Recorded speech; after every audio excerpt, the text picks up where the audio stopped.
సాయంత్రాంతపు కూడికిలో రెండవ దినం రాత్రికాల కూడికి చేరి వచ్చిన మీ అందరికీ ప్రభువైన యేసు క్రీస్తు నామములో హృదయపూర్వకమైన వందనాలు. దేవుని వాక్యాన్ని మనం చూద్దాం, అందరం తీద్దాం. తిమోతికి రాసిన రెండవ పత్రిక 3వ అధ్యాయం మొదటి నుంచి కొన్ని వచనాలు. అంత్య దినములలో అపాయకరమైన కాలములు వచ్చునని తెలుసుకొను. ఏమంటున్నాడండి దేవుడు? ఇవేం దినాలు?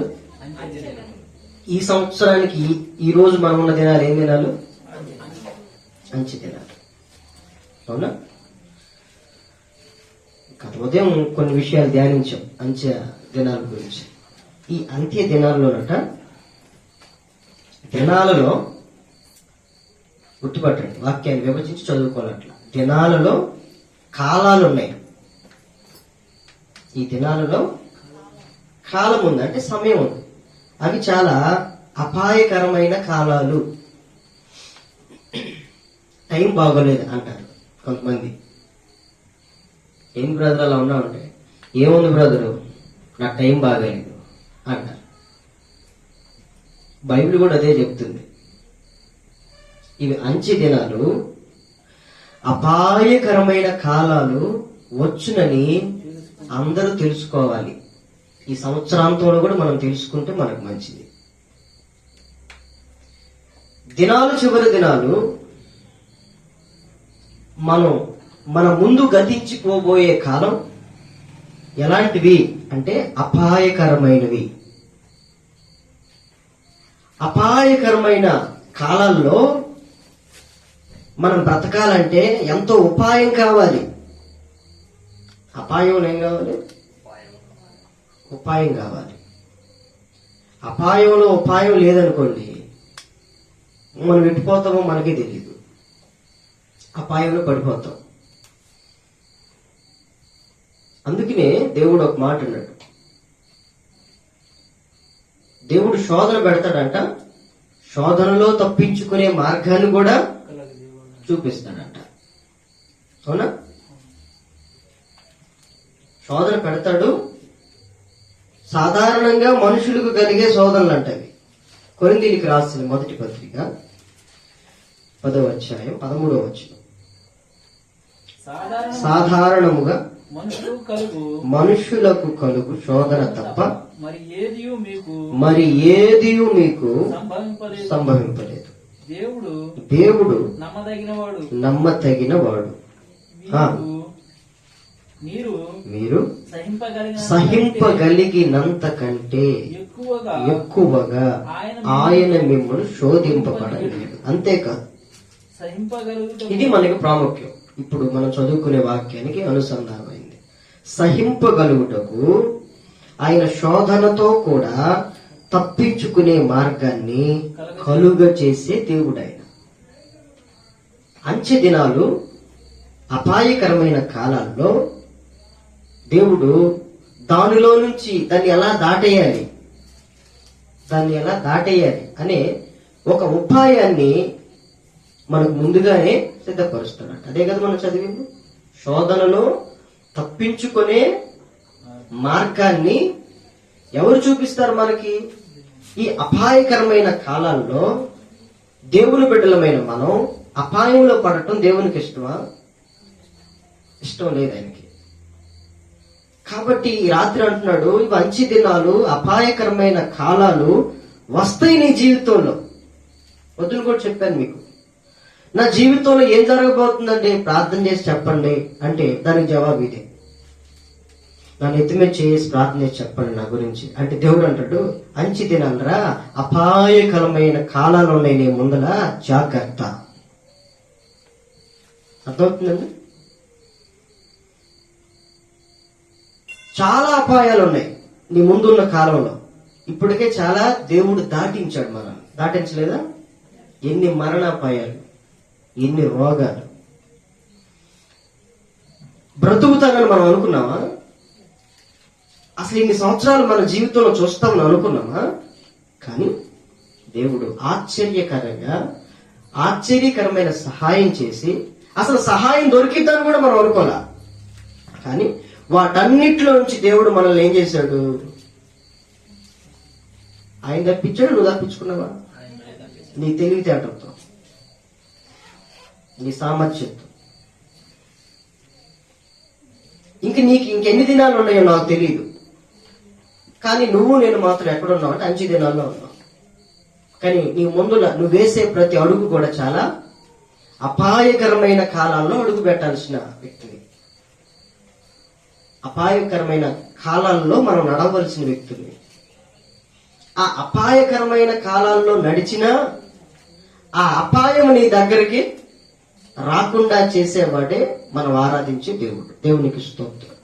అందుకనే తన భక్తులతో అన్నాడు, జలములలో పడినే వెళ్ళిన అవి నా మీద పారవు, అగ్నిలో నేను నడచిన జ్వాలలు నన్ను కాల్చచాలవు.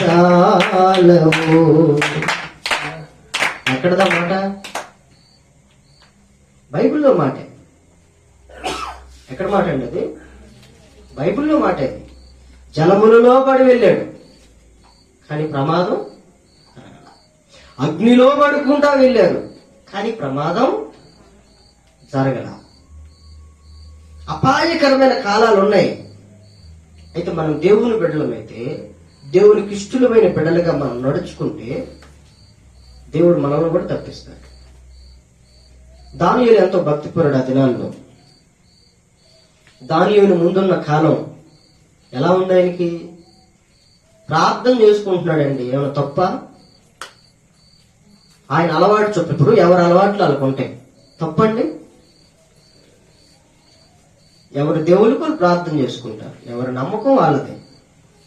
ఇప్పుడు ట్రైన్ ప్రయాణంలో కూడా మనం వెళ్తున్నాం అనుకోండి. ఇప్పుడు నేను ట్రైన్ ప్రయాణం చేసేటప్పుడు నేను ప్రార్థన చేసుకుంటాను, నేను ఒక సేవకుని కాబట్టి. అదే వేరే కులస్తులు అనుకోండి, నమాజ్ చేసుకునేవాళ్ళు నమాజ్ చేసుకుంటారు, పూజ చేసుకునేవాళ్ళు పూజ చేసుకుంటారు. మనం ఏమన్నా అడుగుపడుతున్నాము. కానీ దానియేలు దినాల్లో ప్రార్థన చేయటానికి వీలు లేకుండా చేద్దామని రాజుకి ఎక్కిస్తున్నారు. రాజా, అసలు మా దేవుడు నువ్వే కదా, నిన్ను తప్ప అసలు ఎవరన్నా పూజించవచ్చా? నిన్ను కాకుండా వీళ్ళు ఎవరినో పూజిస్తున్నారు అని అదేదో పెద్ద నేరంలాగా చెప్పేసి దానియేలుని ఇప్పుడు ఎక్కడ పడేశారు? ఏమైనా వ్యభిచారం చేశాడా, దొంగతనం చేశాడా, తప్పుడు లెక్కలు రాశాడండి? కానీ తీసుకెళ్లి సింహాల బోనులో పడేశారు.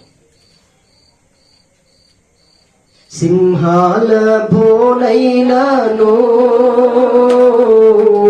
సంతోషముగా వెళ్ళిరి.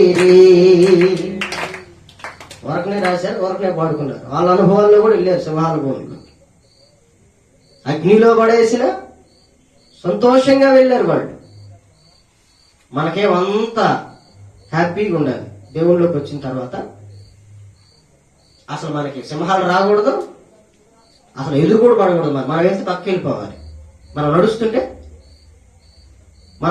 రోడ్డు పక్క వెళ్ళిపోవాలి. అది మనం కోరుకునేది. అసలైన భక్తి ఏంటంటే సింహాల బోన్లోకి. అంటే ఏంటంటే అపాయకరమైన కాలమే కదా. అపాయకరమైన కాలాల్లోనూ కూడా దేవుని బిడ్డలోకి ఎలాంటి అపాయము కలగదు.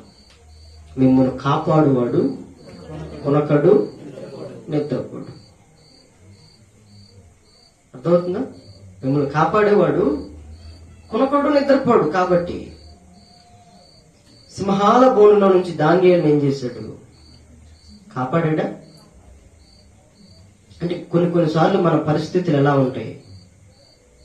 నీ రోజులు బాగా పోయినా, నువ్వు అన్నిట్లో యథార్థంగానే ఉన్నా, నీ పరిస్థితులన్నీ తారుమారైపోయినా, నీ ముందులున్న కాలం అలాంటిది అని బైబిల్ చెప్తా. తెలుసుకో, అలాంటి పరిస్థితులు నీ జీవితంలో కూడా వస్తాయి. నువ్వు అప్పుడు ఎలా వెళ్ళాలి? సింహాల బోనుకి ప్రార్థనకు రెడీ అయ్యొచ్చావు, శ్రమలకు కూడా అలా రెడీగా ఉండాలా? ఇంకేమైనా ఉన్నాయా ఈ సంవత్సరం?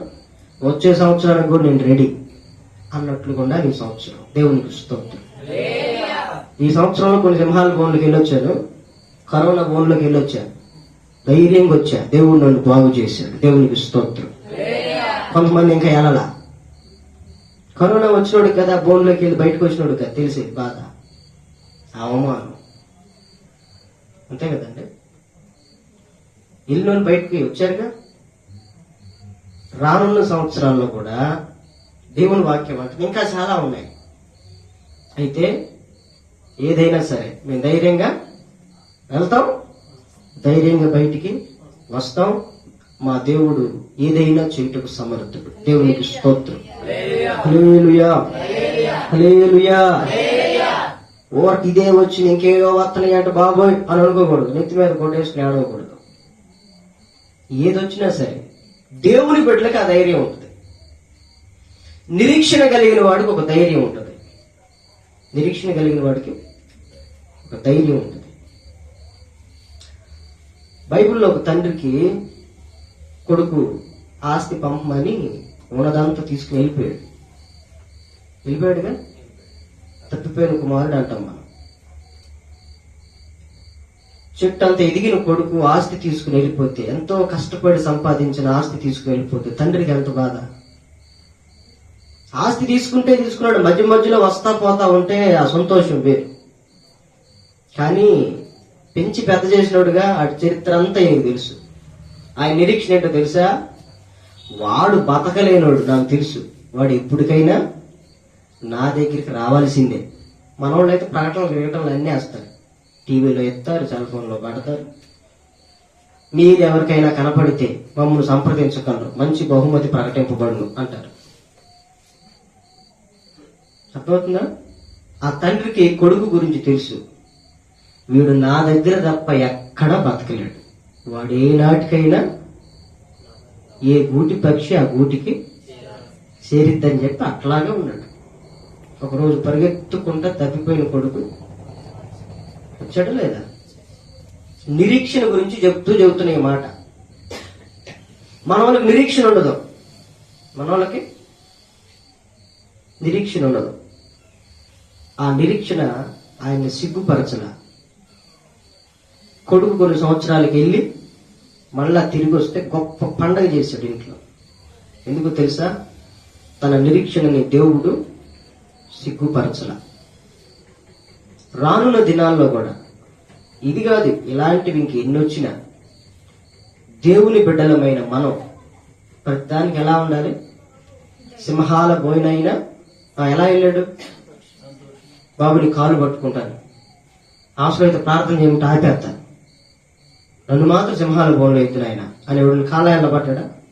మనమైతే పడతాం. బతుకుంటేనంట బస్ స్టాండ్ బఠానీలైనా అమ్ముకోవచ్చు అంట. బతుకుంటే ఆ పనులు మాత్రం చేయరంట దేవుని కొరకు. అంటే సేవ చేయడు, సేవలో ఏమైనా పరిస్థితులు వస్తేనేమో తట్టుకోడు. బతుకుంటేనంట బఠానీలు అమ్ముకుంటాడంట బస్ స్టాండ్ దగ్గర. నీకేం పట్టిందా అంత కర్మ? అంత కర్మ నీకేం పట్టిందో? చేతగాక నిరీక్షించడం చేతగాక, దేవుని కోసం కొంతమందికి ఎదురు చూడటం చేతగాక, కనిపెట్టడం చేతగాక, దేవుడు చేసేంత వరకు ఓర్చుకోవటం చేతగాక కొంతమంది తొందరపడతా ఉంటారు. అందుకని దానియేలుకి దేవుడు గురించి తెలుసు. గుర్తుపెట్టుకుని నేను చెప్పే మాట, దానియేలుకి తాను ఆరాధించే దేవుడు ఎంత శక్తిమంతుడో తెలుసు. కాబట్టి రైట్, ఇంక బోన్లు ఇంకేమైనా ఉన్నాయా, ఇంకేమైనా ఉంటే దానికి కూడా రెడీ నేను అంటున్నాడు. ఎందుకంటే ఆయన దేవుడు ఎంత శక్తిమంతుడో దానియేలుకి తెలుసు. దేవునికి స్తోత్రం. హల్లెలూయా. ఆ దానియేలు సృష్టించిన దేవుడికి తెలుసు దానియేలు గురించి. దేంట్లోకైనా సరే ఇంకేమైనా ఉన్నాయా అంటాడు. శ్రమలు ఏమైనా ఉన్నాయా, రెడీ.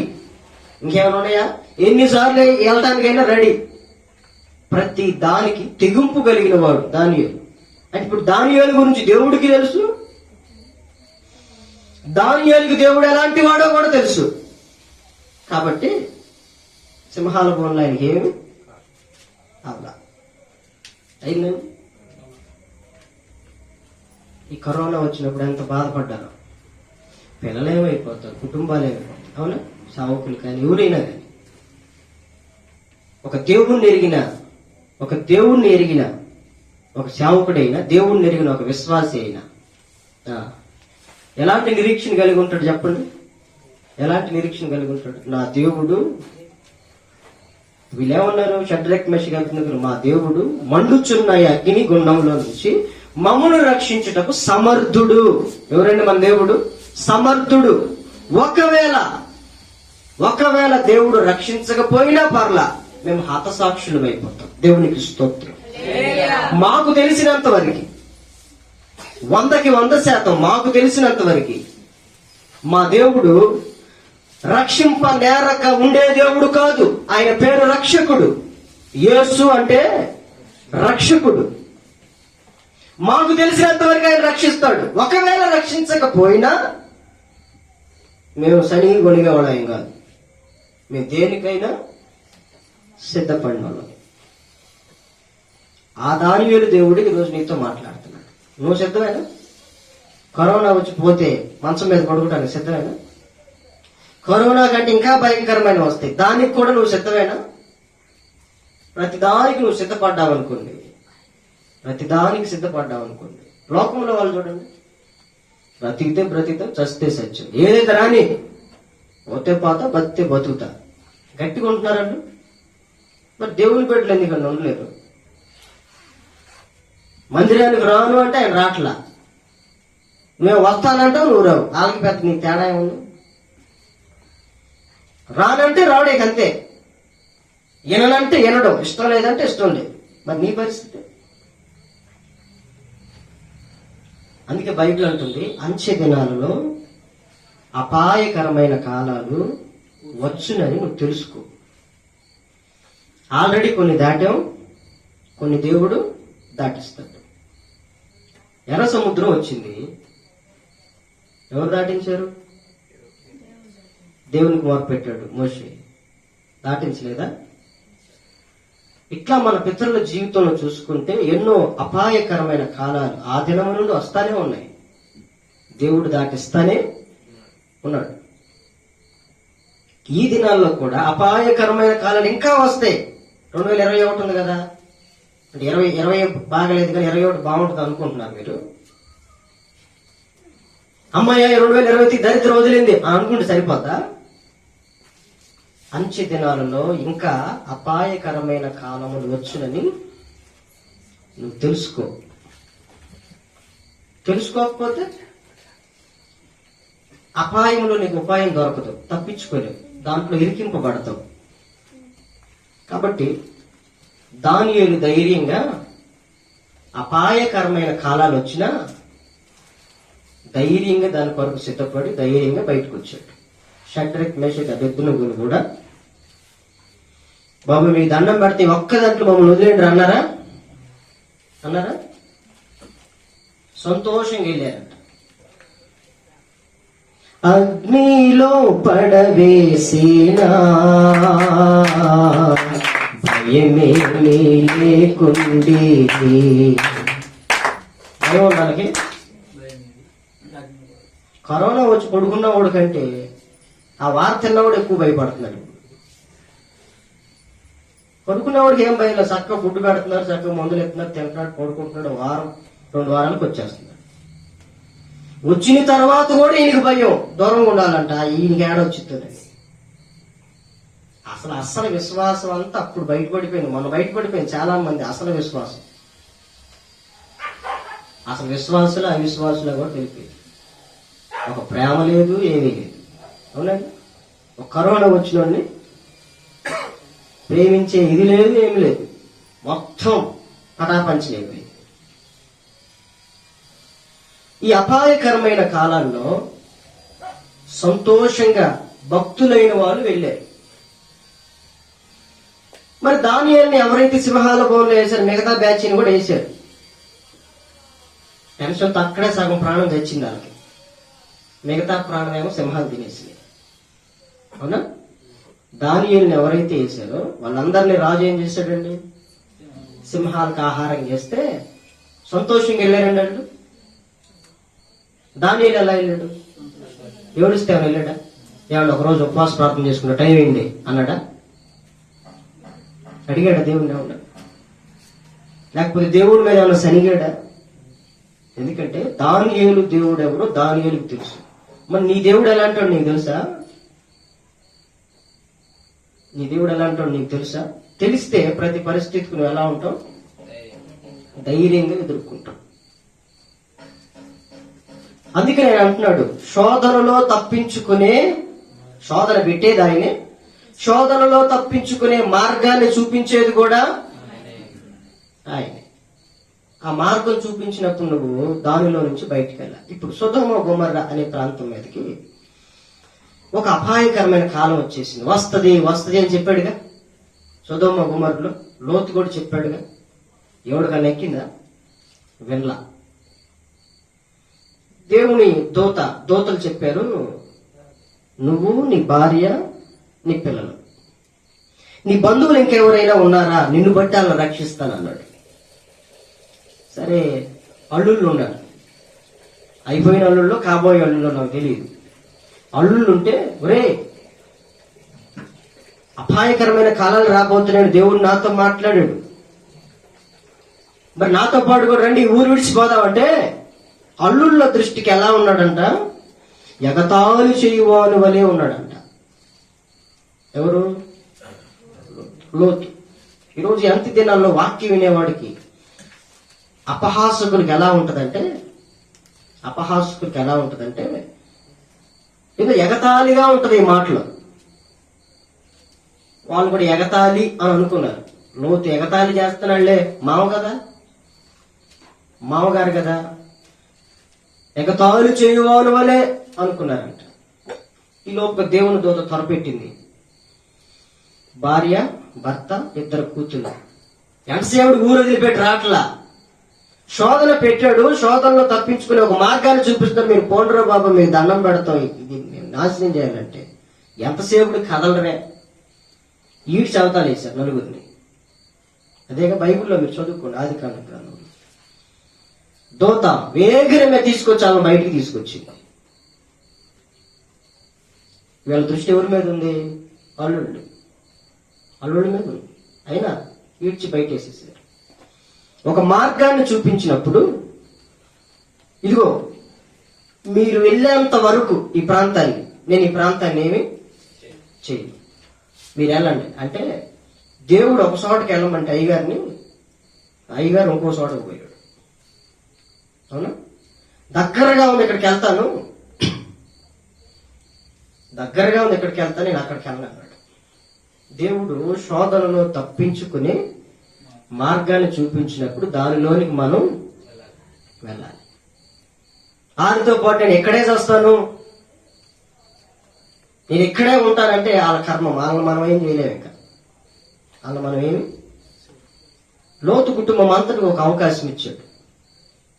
అమ్మగారు చూడలేక వెనక్కి తిరిగి చూసింది, ఉప్పు స్తంభం అయిందా కదా? బాగుపడే అవకాశం వచ్చినా, బయటపడే అవకాశం వచ్చినా వాళ్ళందరికంటే ముందుకు ఏమో ఉప్పు స్తంభం అయింది. అవునంటే వాళ్ళతో పాటుగా ఏమో కూడా ఉప్పు స్తంభం అయిపోయింది. దేవుడు శోధనలో తప్పించుకునే మార్గం నీకు చూపించినప్పుడు నువ్వు బయటికి రాకపోతే, నువ్వు భక్తుడువైనా, నువ్వు ఎలాంటి వాడువైనా దానిలో ఇరికింపబడతావు. అందుకని బైబిల్ ఉంటుంది, అంచె దినములలో అపాయకరమైన కాలములు వచ్చునని నువ్వు తెలుసుకుని చాలా జాగ్రత్తగా నువ్వు బ్రతకాలి. ఇది మొదలుకొని నువ్వు వేసే ప్రతి అడుగు కూడా ఆచి తూచి వేయాలి. ఎందుకంటే నువ్వు వేసే ప్రతి అడుగు ఇక నుంచి ప్రమాదకరమైంది. వేసే ప్రతి అడుగు ప్రమాదకరమైంది. కాబట్టి చాలా జాగ్రత్తగా ఉండాలి, అని దేవుని వాక్యం మనకు చాలా స్పష్టంగా తెలియపరుస్తుంది. దానిలో తప్పించుకునే ఒక మార్గాన్ని చూపించినప్పుడు నువ్వు తప్పకుండా బయటికి రావాలి. లోతు తన 2 కుమార్తెలు బయటపడ్డారు, కానీ భార్య మధ్యలోనే ఆగిపోవాల్సి వచ్చింది. మరికొన్ని విషయాలు మీకు అర్థం కావడానికి చెప్తాను. తిమోతికి రాసిన 2వ పత్రిక 3వ అధ్యాయం 2వ వచనం. చూడండి, ఈ అంచె దినాల్లో, ఈ అపాయకరమైన కాలాల్లో ఎలాంటి పరిస్థితులు ఉంటాయో దేవుని వాక్యం మనకు చెప్తుంది. ఎలాగనగా మనుషులు స్వార్థ ప్రియులు, ధనాపేక్షులు, బింకములాడువారు, అహంకారులు, దోషకులు, తల్లిదండ్రులకు అవిధేయులు, కృతజ్ఞత లేనివారు, అపవిత్రులు, అనురాగ రహితులు, అతి ద్వేషులు, అపవాదకులు, అజితేంద్రియులు, క్రూరులు, సజ్జన ద్వేషులు, ద్రోహులు, మూర్ఖులు, గర్వాంధులు. చూడండి, దేవుని కంటే సుఖానుభవం ఎక్కువగా ప్రేమించువారు. వీళ్ళందరూ ఎవరు? మనుషులు. ఎక్కడ ఉంటారు? మనతోనే ఉంటారు, మన పక్కనే ఉంటారు, మన మధ్యలోనే ఉంటారు. అలాంటి వారి మధ్యలో నువ్వు కూడా ఉన్నావు. యేసు రక్తంలో కడగబడిన వ్యక్తివి. వాళ్ళు కూడా కడగబడిన వాళ్ళే. కానీ ఎలా ఉంటారు ఈ అంచె దినాల్లో? పైకి 5వ వచనం, పైకి భక్తి కలిగిన వారి వలె ఉండి దాని శక్తిని ఆశ్రయించని వారునై యుందురు. ఇట్టి వారికి విముఖుడవై ఉండుము అని పౌలు తిమోతిని హెచ్చరిస్తున్నాడు. నేనున్న దినాల్లో ఉన్న విధానం వేరు, నువ్వున్న దినాల్లో ఇలాంటి ప్రజలు ఉంటారు. వారిని నీ తట్టు తిప్పాలే గాని నువ్వు వారి తట్టుకు తిరగకూడదు. దైవజనుడైన ఇర్మియాతో చెప్తాడు ఈ మాట. ఇప్పుడు సేవకుని తట్టు ప్రజలు తిరగాల, ప్రజల తట్టు సేవకుడు తిరగాల? చెప్పండి, ఏది బాగుంటుంది? ఇప్పుడు స్కూల్కి పంపించారు మీ పిల్లల్ని. మీ పిల్లలు చెప్పినప్పుడు టీచర్ గారు వింటే బాగుంటుందా? టీచర్ గారు చెప్పినట్టు మీ పిల్లలు వింటే బాగుంటుందా? అది మంచి భవిష్యత్తు పిల్లలకి. ఈ పిల్లవాడు చెప్పినట్టుగా టీచర్ ఇందంటే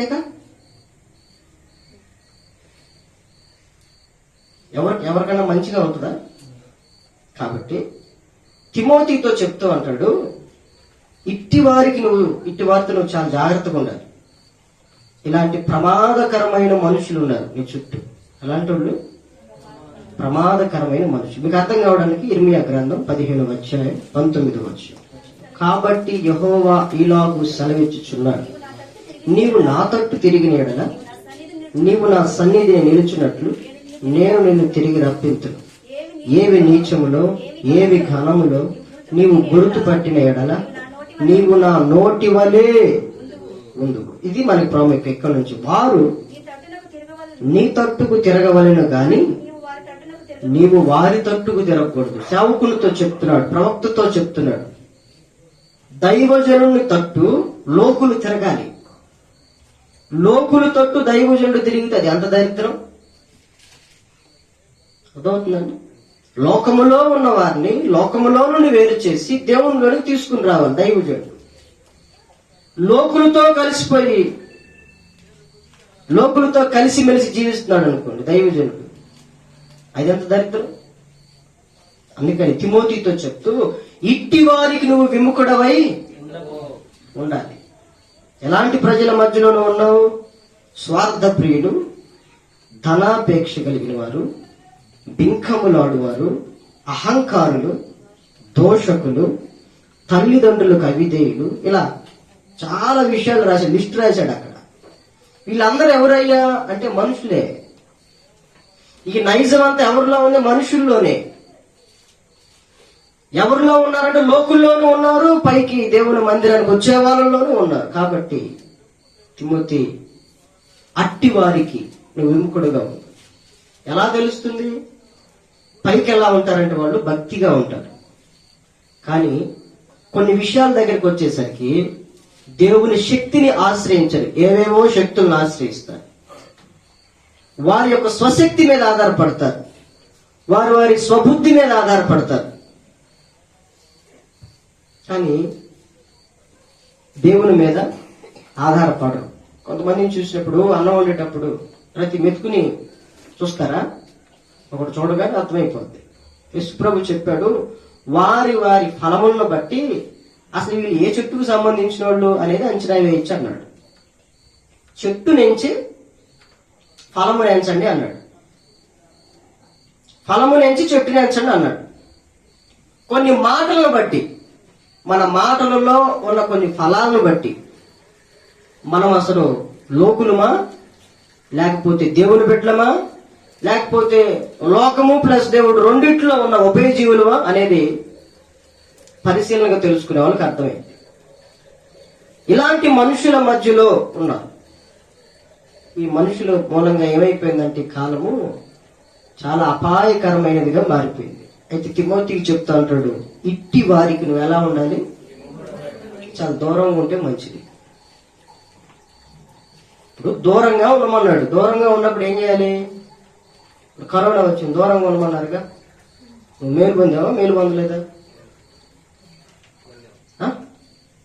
ఇప్పుడు కొన్నిటికి దూరంగా ఉండమంటే ఇప్పుడు దూరంగా ఉండు, దగ్గరగా ఉన్నప్పుడు దగ్గరగా ఉండు. తప్పేమన్నా ఉందా? అది నీ మేలు కొరకే. ఎందుకంటే ఈ అపాయకరమైన కాలాల్లో అపాయకరమైన మనుషులు ఉన్నారు. వాళ్ళకి కాస్త దూరంగా ఉంటే నువ్వు వారిలో నుంచి నువ్వు తప్పించుకోవచ్చు అని చెప్తున్నాడు. వారికి దూరంగా ఉండకపోతే నువ్వు కూడా ఏమైపోతావు? నువ్వెవరివి అంటే బైబిల్ ఏం చెప్తున్నా తెలుసా?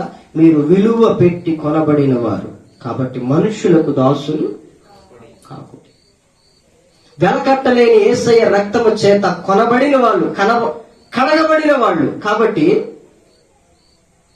వారికి మీకు కాస్త దూరం ఉండాలి.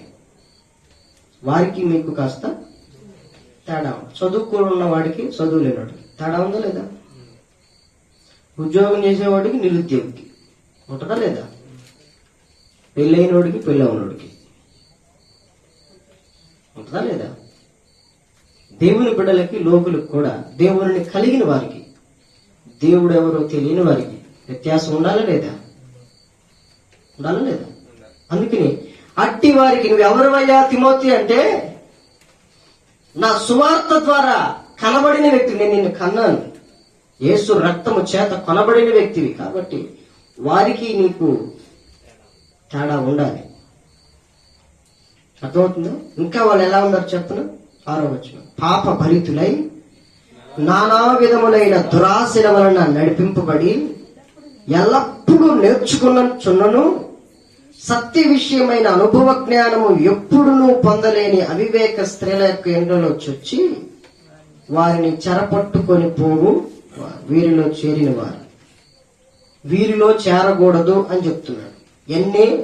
ఎంబ్రేను వారు మోషేను ఎదిరించినట్టు వీరును చెడు మనస్సు కలిగి విశ్వాస విషయంలో భ్రష్టులై సత్యమును ఎదురింతురు. ఇలాంటి వాళ్ళు సంఘంలో ఉంటారు. ఏడుంటారండి? దేవుని పెట్టలే వీళ్ళు కూడా. సాతాను కూడా దేవుని పెట్టే మొదట లూసిఫర్ ఏమైంది? ఒక విశ్వాసి అవిశ్వాసి అయితే కూడా అంతే ఉంటది విషయం. ఒక విశ్వాసి అవిశ్వాసి అయితే అంత ఘోరంగా ఉంటది. దానికి సాదృశ్యం సాతానుగాడు అన్నమాట. ఎంతో నమ్మకంగా ఉన్నవాడు ఒకసారి ఏమైపోయింది?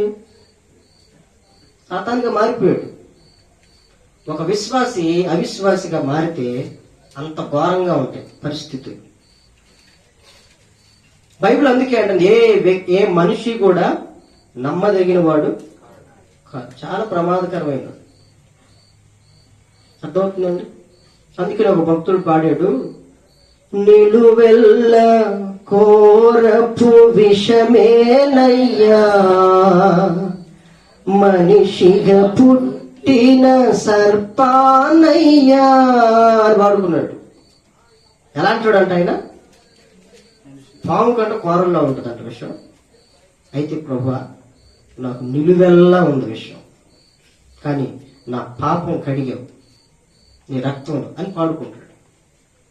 అలాంటి ప్రమాదకరమైన వ్యక్తుల మధ్యలో, అపాయకరమైన కాలముల మధ్యలో దేవుడు మనల్ని ఉంచాడు. కాబట్టి నువ్వు జాగ్రత్తగా ఉండాలి అని దేవుని వాక్యం చెప్తుంది.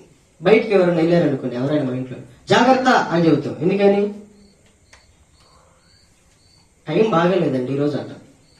నాకు వాక్యం అంత తెలుసు తెలియదు, కానీ మన వాళ్ళు అంటా ఉంటారు కదా, రోజులు బాగా లేదు, బయటికి వెళ్ళినోడు మళ్ళా ఇంటికి వస్తాడన్న నమ్మకం లేదు. కాబట్టి జాగ్రత్త అంటే మన జాగ్రత్తలో మనం ఉండాలి. దేవుడు కాపాడతాడు. బండి మీద 100 మీద వెళ్ళామనుకోండి, కాపాడతాడా?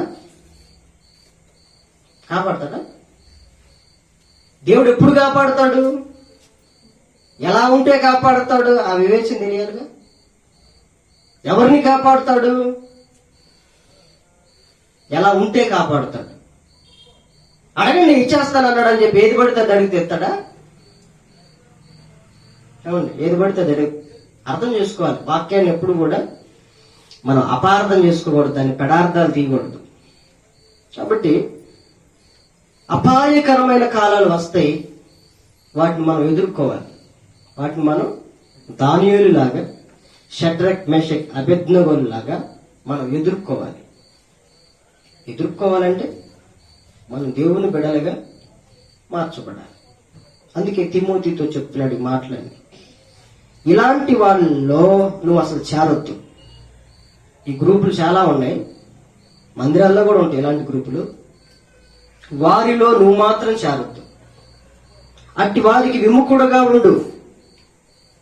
అసలు వారికి నీకు అసలు పొందిక కుదరదు అని ఈ రాత్రికాల సమయం కొన్ని విషయాలను ఈ యొక్క అంచె దినాల్లో మనం తెలుసుకోవాలి. ప్రభువు కొరకు ఈ అపాయకరమైన కాలాల్లో ప్రత్యేకంగా బ్రతికి చూపించాలని దేవుడు ఆశపడుతున్నాడు. దేవునికి స్తోత్రం. హల్లెలూయా, హల్లెలూయా. మనం ఆరాధించే దేవుడు నిన్న నేడు నిరంతరం ఆయన ఏకరీతిగా ఉన్న దేవుడు కదండి. ఏకరీతిగా ఉన్నాడు కదా. అననుకూలమైన పరిస్థితులను కూడా ఆయన ఏం చేశాడు? అనుకూలపరిచాడా లేదా? మరి మన జీవితాల్లో చేయడా? అయితే మనం నిలబడాలి, మనం వాటి కొరకు నిలవబడాలి. మరొక విషయాన్ని నేను మీకు జ్ఞాపకం చేసి ముందుకెళ్తాను. తిమోతికి రాసిన మొదటి పత్రిక 4వ అధ్యాయం 1 నుంచి. అయితే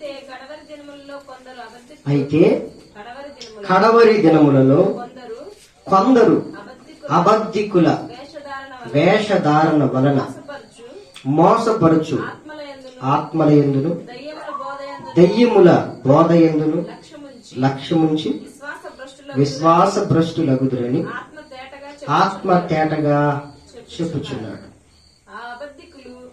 చాలండి అంతవరకు. ఇవేం దినాలండి? ఏం దినాలు? కడవరి దినాలు, చివరి దినాలు, ఆఖరి దినాలు అని కూడా చెప్పుకోవచ్చు. ఈ కడవరి దినములలో కొందరు అబద్ధికులు ఉన్నారు. వాళ్ళు వేషాన్ని వేసుకుంటారు, వాళ్ళ వేషాన్ని ఆదరిస్తారు కొంతమంది. అంటే ఇప్పుడు సినిమా వాళ్ళు వేషం వేసుకుంటున్నారు కదా, వేషమే కదా. వేషాన్ని మీరు ఆదరించడం మూలంగా వాళ్ళు కోట్లు సంపాదిస్తున్నారు. అవునా? ఇప్పుడు నువ్వు చూడబట్టేగా వాళ్ళు కోట్లు, సూట్లు, బూట్లు. నువ్వేమో దరిద్రం, నీకు ఇక్కడ టికెట్ కొనుక్కోలేని కూడా దరిద్రం నీకు. కానీ వాళ్ళ వేషాన్ని నువ్వేం చేస్తున్నావు? ఆదరిస్తున్నావు. బాగుంది, బాగా చేసిన, ఇంకా ఇంకొక కోణంలో చూస్తే బాగుండు అని ఎదురు చూస్తాను. వేషధారణ అన్నారు దాన్ని. అందుకనే వేషాన్ని నువ్వేం చేస్తున్నావు అంటే ఆదరించడం బట్టి ఇప్పటికి సినిమా వ్యవస్థ ఎలా ఉంది? మనోళ్ళు చూడడం అనుకుంటున్నారా? వాళ్ళు డైరెక్ట్ థియేటర్లో చూస్తే మనోళ్ళు సెల్ ఫోన్లో చూస్తారు. మరి మనకంటే వాళ్ళే బెస్ట్ కదండి. వాళ్ళు చేసేది ఏందో ధైర్యంగా చెప్తారు. మనంతా ముసుగు. తెర ముందులో ఒక చిత్రం, తెర వెనకమాల ఇంకో చిత్రం ఉంటుంది. మళ్ళీ తెర వెనకమాల అది నీకు మాత్రం తెలుసు. మాకు కనపడేదాన్ని ఇప్పుడు తెర ముందుల చిత్రం ఇది. తెర వెనకమాల రెండో భాగం, రెండో వైపు చూస్తే ఇంకంతే, ఇంక పాస్టర్ గారికి ఇంక నోరు ఎలబెట్టడమే. ఇది మొదటి భాగం. కొంతమంది అప్పుడప్పుడు రెండో భాగం, ఇదేంటి రెండో భాగం చూడలేదు అయ్యగారు అంటది. ఇక అంతే, నువ్వు చూపించవద్దా, ఆయన చూడవద్దు. నీ రెండో భాగం నీకు తెలుసు, దేవుడికి తెలుసు. నీ వేషాన్ని నువ్వు బాగా ఆదరించుకుంటావు, బాగుంది. అంటే పైకి భక్తి, కానీ దాని శక్తిని ఆశ్రయించిన వేషధారణ, నటన. నిన్ను కొంతమంది ఆదరించేస్తాను, నువ్వేది పెద్ద భక్తురాలు అన్నట్టు. వస్త్రాల్లో చూపిస్తావు, మాటల్లో చూపిస్తావు, కొంతమంది ప్రార్థనలో చూపిస్తారు, కొంతమంది ప్రసంగంలో చూపిస్తారు. అబ్బా ఈ పాస్టర్ గారు ఎంత ప్రార్థన కూడా అనుకుంటాం. తెర తీసి చూస్తే పార్ట్ టూ చూస్తే అంతా ఫెయిల్యూరే. అర్థమవుతుందండి? ప్రసంగాన్ని ఆదరిస్తావు నువ్వు, లేదా పాటలు పాడితే ఆదరిస్తావు, వేషం వేసుకుని ఉంటే ఆదరిస్తావు. కాబట్టి వాళ్ళు ఎక్కడికో వెళ్ళిపోతారు. పనిహిమానులైనా నీ ఆదరణ బట్టి వాళ్ళు ఎక్కడికో పైకి లేపడతారు. వేషధారణ అన్నారు దాన్ని. అందుకే ఈ వేషధారణకి చాలా మంది పాస్టర్లు కూడా వేషం వేసుకుని తిరుగుతున్నారుగా. సాతానుగాడు మొదలేసాడు ఈ వేషం, మనల్ని చూసే మొదలు పెట్టినాడు కూడా. సాతాను కూడా వెలుగు దూత వేషం వేసుకుని తిరుగుతాడు. అంటే అచ్చం దేవుళ్ళ అయినా ఉంటాడు ఆడు కూడా.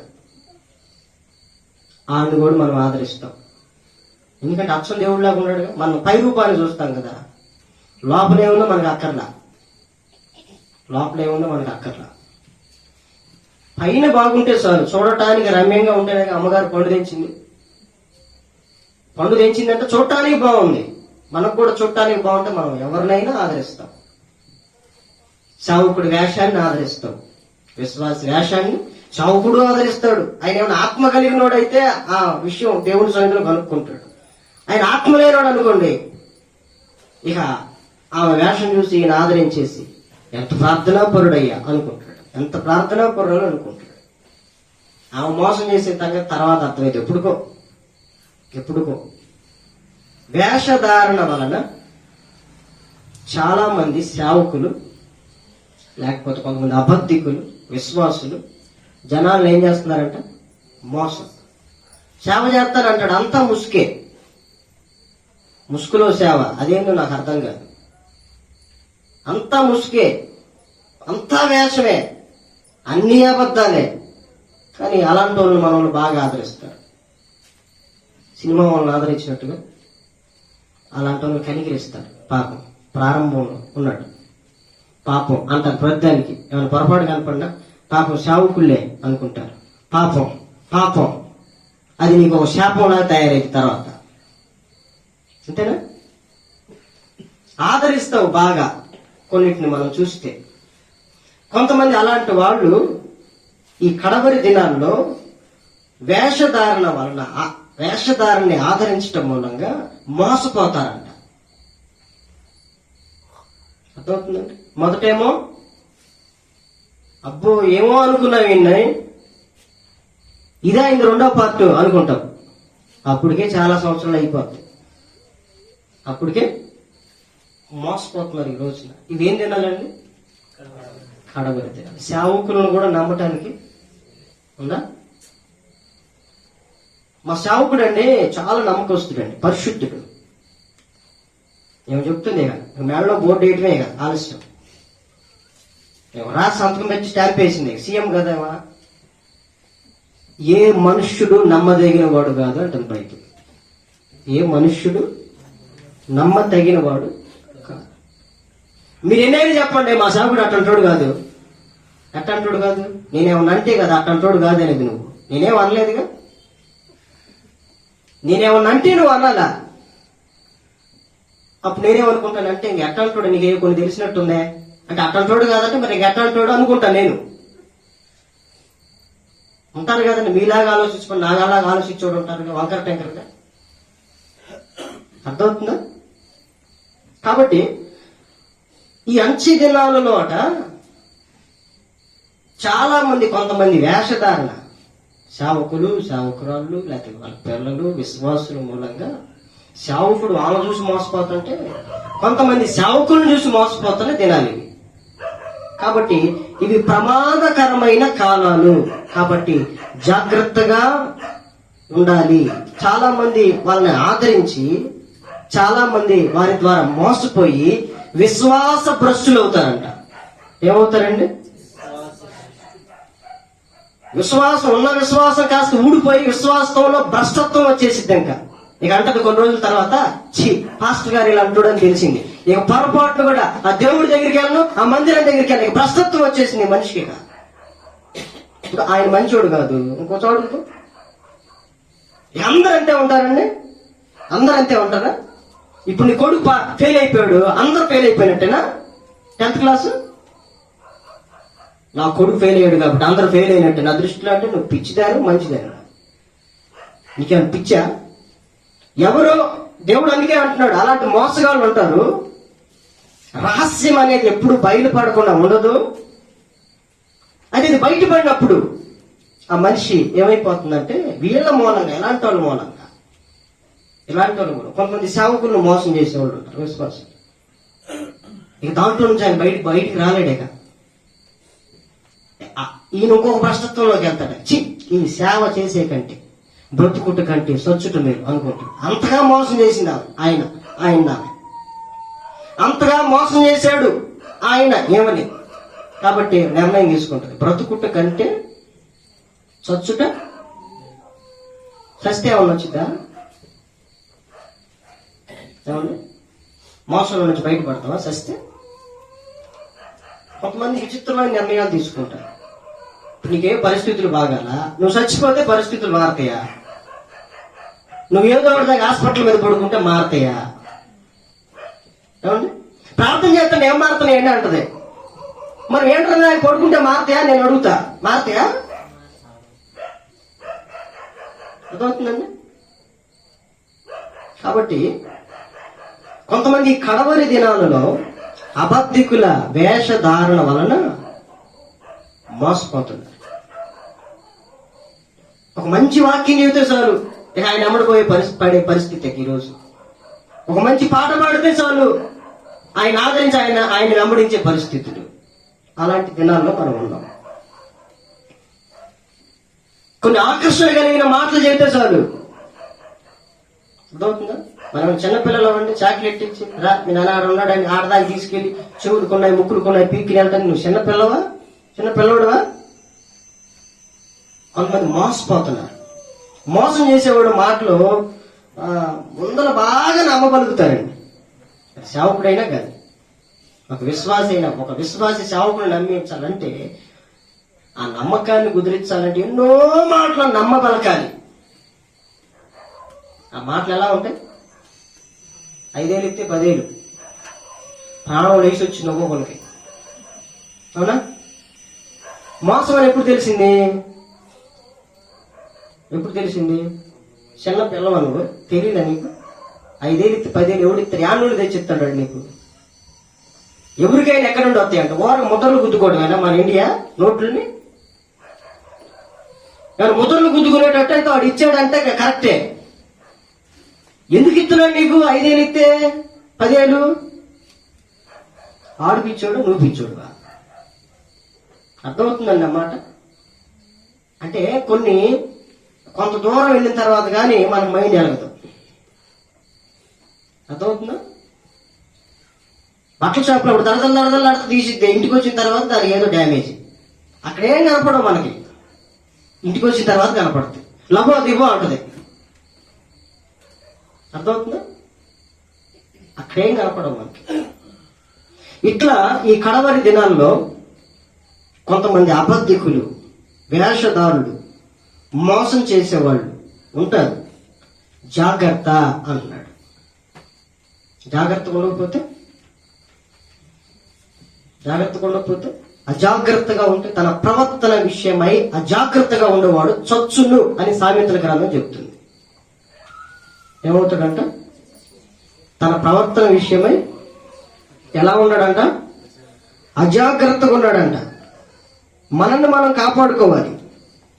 చదవండి సామెతల గ్రంథం 19వ అధ్యాయం 16వ వచనం. ఆజ్ఞను గైకొనువాడు తన్ను కాపాడుకొనువాడు తన ప్రవర్తన విషయమై అజాగ్రత్తగా ఉండువాడు చచ్చును. దేవుడు ఏదైనా చెప్పాడంటే మన క్షేమం కొరకే. దాన్ని గైకుంటే కాపాడబడతాం. ఏముందిలే అలా అజాగ్రత్తగా ఉంటే చస్తాం. ఈ కడవరి దినాల్లో ఎలా ఉంది? మోసపోవటం చాలా ఈజీ. మోసం చేసేవాళ్ళు ఉన్నారు, మోసపోయేవాళ్ళు ఉన్నారు. చాలా ఈజీగా మోసం చేస్తున్నారు. ఒకరోజు రైల్వే స్టేషన్లో ఇలాగే ట్రైన్ కోసం ఆగి పక్కన ఆయన ఫోన్ తీసుకున్నాడు. బ్రదర్ ఫోన్ చేసుకుని ఇస్తాను అన్నాడు. అంతే. ఈ ఫోన్ తీసుకున్నాడు, మాట్లాడుకుంటూ ప్లాట్ఫామ్ మీద ఎడిపోయాడు తెలియదు. బ్రదరు నా పక్కన ఆయన చూసావా అన్నాడు. అది చూశాను అన్న. ఎదిపోయాడు, ఫోన్ తీసుకుని ఇటే పోయాడు అన్న. మరి నాకు చెప్పలేదా? నువ్వు ఇచ్చిన సంగతి నాకు చెప్పావా? చాలా ఈజీగా మోసం చేస్తున్నారు. ఇచ్చినప్పుడు జాగ్రత్తగా ఉండాలి కండి. నీ ఫోన్ ఇచ్చినప్పుడు వాడు ఎవడుకు చేస్తున్నాడు, ఏం మాట్లాడాడు, అది ఇవ్వటం కరెక్టేనా? అర్థమవుతుందా? రేపు ఏమన్నా అయితే నీ దగ్గరికి వచ్చింది మొత్తం. ఆడెవడో తెలియదు, నువ్వెందుకు ఇచ్చావు అంటాడు పోలీసు వాడు ఇంటికి వచ్చి. బాబు నాకు తెలియదురా నాయన, స్టేషన్ లో ఇచ్చాడంటే. అదే ఎందుకు ఇచ్చావు నువ్వు? ఈ కొండ ఉండపోయావా? అజాగ్రత్త, మోసం, ఇలాంటి దినాల్లో మనం ఉన్నాం. మనం దేవుని బిడ్డలుగా ఉన్నట్లయితే దేవుడు మనకి వాటిల్లో పడిపోకుండా కొంత వివేచన ఈ దినాల్లో మన బ్రతుకు దినములన్నిటా ప్రభు మనకి ఇస్తాడు. దానియేలుకి ఒకసారి సింహాల భవనంలోకి వెళ్ళింది. 10 సార్లు వెళ్ళాడా? ఇంకొక సంవత్సరం ఇంకొక అనుభవం. మన జీవితంలో, మోషే జీవితంలో ఎర్ర సముద్రం ఎన్నిసార్లు దాటాడు? ఒకసారి. సమస్య మారిద్ది, సంవత్సరం కొద్దిగా ఇంకొకటి రావచ్చు. అయితే మనం ఆరాధించే దేవుడు దానిలోకి తీసుకుని వెళ్ళగలడు, దాని దగ్గరకు తీసుకుని వెళ్ళడు, దాన్ని దాటించగలడు. దేవునికి స్తోత్రం. హల్లెలూయా. ఎవరు దాటగలరు? దేవుని బిడ్డలుగా మనం బ్రతికినట్లయితే, దేవుని బిడ్డలుగా ఆయన ఎవరు, ఆయన శక్తి ఏంటో నువ్వు తెలుసుకున్నట్లయితే అప్పుడు నువ్వు బయటపడగలవు. లేకపోతే బయటపడటం చాలా కష్టం. కాబట్టి వాళ్ళ బోధ ఎలా ఉంటుందంట, ఈ కడవరి దినాల్లో ఆ మోసం చేసే వాళ్ళ బోధ గురించి దేవుడు అన్నాడు, దెయ్యాల బోధ. ఎలా ఉంటుంది అది మీరు చెప్పండి. దెయ్యాల బోధ ఎప్పుడు విన్నారు మీరు? అది ఇనే ఉంటారు. ఇప్పుడు నేను చెప్పిన తర్వాత మీకు అర్థమైంది దెయ్యాల బోధ ఎట్లుంటుందో. దెయ్యాలు కూడా బోధ చేస్తాయి, మీకు తెలుసా? స్టార్టింగ్ ఎలా ఉంటుందో మీకు చెప్తా. ఆ బోధలో వాటి మాటలు ఎలా ఉంటాయో మీకు చెప్తా. యాకోబు రాసిన పత్రిక 2వ అధ్యాయం 19వ వచనం. దేవుడు ఒక్కడే అని నువ్వు నమ్ముచున్నావు. అలాగ నమ్మటం మంచిది. తేడా ఏం లేదు నీకు దెయ్యానికి. అవి కూడా నమ్మి వణుకుతున్నాయి. అంటే దయ్యాలు కూడా దేవుడు ఒక్కడే అని బోధ చేస్తాయి. ఏం చేస్తాయి? నువ్వేం బోధ చేస్తావు? ముగ్గురు ఉన్నారని బోధ చేస్తావు. తండ్రి, కుమార్, పరిశుద్ధ ముగ్గురు. నువ్వు ఒకటే, మేము ముగ్గురు అంటావా? దేవుడు ఒక్కడే అని దయ్యాలు కూడా గళమెత్తి చెబుతాయి, మైకిత్తే. దురాత్మలారా, ఒరే సైతాన్గా, ఎంతమందిరా దేవుళ్ళు అంటే, ఏమండి దేవుడు ఒక్కడే కదా, మీకు తెలీదా? నువ్వు పాస్టర్వేగా. నాకు తెలుసులే, నీకెంతవరకు తెలుసు అని అడిగా. వాడేం చెబుతాడు? ఒక్కడే. ఇంకా దేవుని బిడ్డలు కనపడినప్పుడు ఒక సందర్భంలో సర్వోన్నతుడైన దేవుని కుమారుడా అని కేకలేస్తున్నాయి. ఎవరిని? యేసు ప్రభు. అంటే యేసు ప్రభు ఎవరు? అంటే యేసు ప్రభువుని గురించి దయ్యాలు ఏం సాక్ష్యం ఇస్తున్నాయి? ఆయన బోధలో యేసు సర్వోన్నతుడైన దేవుని కుమారుడు. దేవునికి స్తోత్రం. అంటే దయ్యాలు కూడా దేవుని గురించి ఏం చెప్తాయి? సాక్ష్యం చెబుతాయి. ఇప్పుడు దయ్యాల సాక్ష్యం మంచిదా? నువ్వు చెప్పలేకపోతున్నావు సాక్ష్యం. వీడు సర్వోన్నతుడైన దేవుని కుమారుడు అండి, యేసే ప్రభు అండి, యేసే క్రీస్తు అయి ఉన్నాడు, నువ్వు చెప్పలేవు. కానీ దయ్యాలు చెబుతాయి, తెలుసా? మరి దెయ్యాల సాక్ష్యాన్ని అంగీకరిద్దామా? అది వాస్తవే అయినా మరి దెయ్యం సాక్ష్యం చెప్పింది కాబట్టి దెయ్యాన్ని నమ్మడద్దామా? అది దెయ్యం బట్టినండి. అబ్బా యేసు ప్రభు గురించి ఎంత గొప్ప సాక్ష్యం చెప్పావు, దెయ్యాలు సాక్ష్యం చెబుతున్నాయి, దెయ్యాన్ని నమ్మడద్దామా? ఎవరన్నా సాక్ష్యం చెబితే సార్ కాలు అమ్మరబడి పోవటమే. అర్థమవుతుందా? ఒకరోజు పౌలు గారు ఇలాగే వెళ్తుంటే, పౌలు ఆయనతో జత పని వాళ్ళు, వీళ్ళు సర్వం ఒక సోది చెప్పేది, దురాత్మలతో నింపబడి ఏమంటుంది, వీళ్ళు సర్వోన్నతుడైన దేవుని మార్గాన్ని మీకు చూపుతారు, వీళ్ళని వెంబడించండి అంటుంది. అంటే జనానికి తెలియట్లా, దెయ్యాలకు కూడా. అంటే దెయ్యాలు ఏం చేస్తాయి అంటే బోధ చేస్తాయి. దెయ్యాలు కూడా బైబిల్లో చాలా బోధలు ఉన్నాయి, దెయ్యాల బోధలు. వాళ్ళు కూడా వాక్యమే చెబుతారు, వాక్యమే చెప్తారు. మనం కూడా వాక్యమే చెబుతాం. మరి ఏది మంచిది అంటారు? మన వాళ్ళు లక్ష్యం ఉంచుతుంది కూడా దేవుని వాక్యే నచ్చంగా లక్ష్య పెట్టరు, కానీ దెయ్యాల బోధ మీద లక్ష్యం ఉంచుతారు. అవి కొంచెం ఆకర్షణీయంగా ఉంటాయి. వాడు కూడా కొన్ని అద్భుతాలు చేస్తాడు, వాడు కూడా కొన్ని మహత్కార్యాలు చేస్తాడు. మాటలు చెప్పడమే కాదు, వాడు అద్భుతాలు చేస్తాడు. ఎక్కడ అద్భుతం జరిగితే అక్కడ ఇక జైబోలు అనుకుంటూ వెళ్ళిపోవడమే మనం అక్కడికి. దెయ్యాల బోధ మీద లక్ష్యం ఉంచే వాళ్ళు ఉన్నారు. దెయ్యం అయితే ఏమండి, మాకు వాక్యం కావాలి. పాస్టర్ గారు ఎట్టుంటే ఏమి, మాకేం కావాలి? పాస్టర్ గారు ఎట్ట తాగుతాడా తిరుగుతాడా మాకు సంబంధం లేదు, మాకు వాక్యం కావాలి. ఈరోజు అంటున్న మాటలు అయ్యే. అంటే తర్వాత దెయ్యం ఆవరించి వాక్యం చెప్పినా మాకు ఓకే, ఆయన బతికేంది ఆయన దేవుడు చూసుకుంటాడు. మాకు వాక్యం చెప్తున్నాడా లేదా? నేను అడుగుతాను, దెయ్యాలు కూడా బోధ చేస్తాయి, మరేంటావా?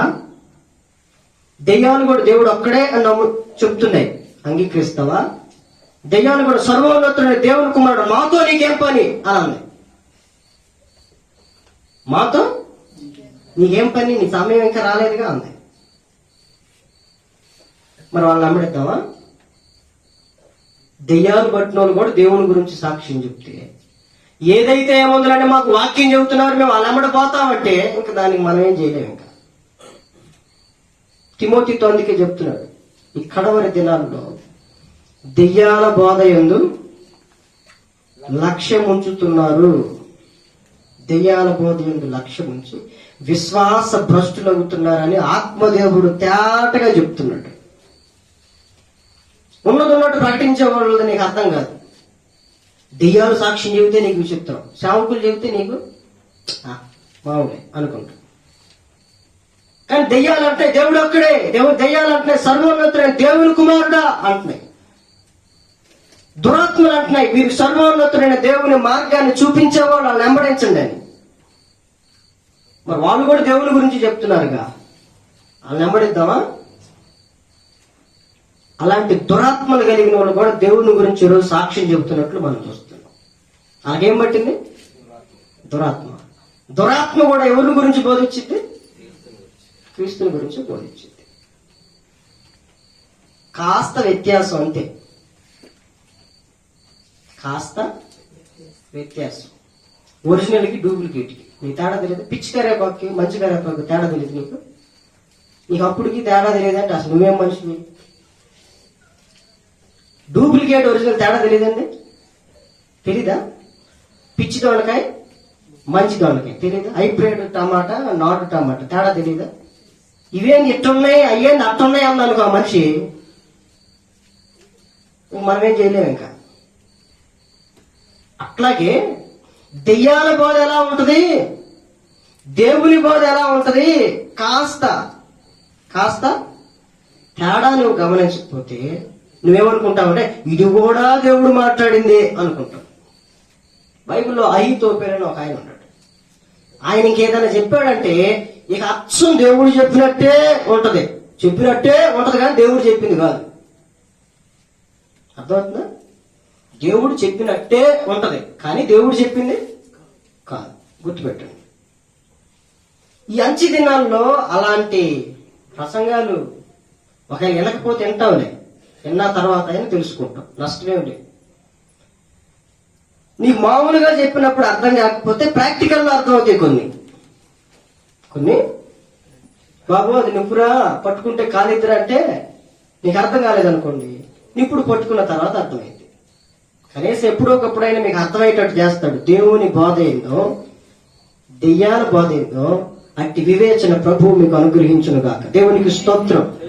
మొత్తం నేనేం చెప్తా, నువ్వేం వెతుకుతావు లేఖనాలు, నీకు నువ్వుగా కూడా పరిశీలన చేయాలి. అయ్యగారు ఆయన నుంచి వచ్చాడు దెయ్యాల బోధ అన్నాడు, ఏంటంటే నువ్వు ఈ రోజు నుంచి పరిశీలన చేయాలి.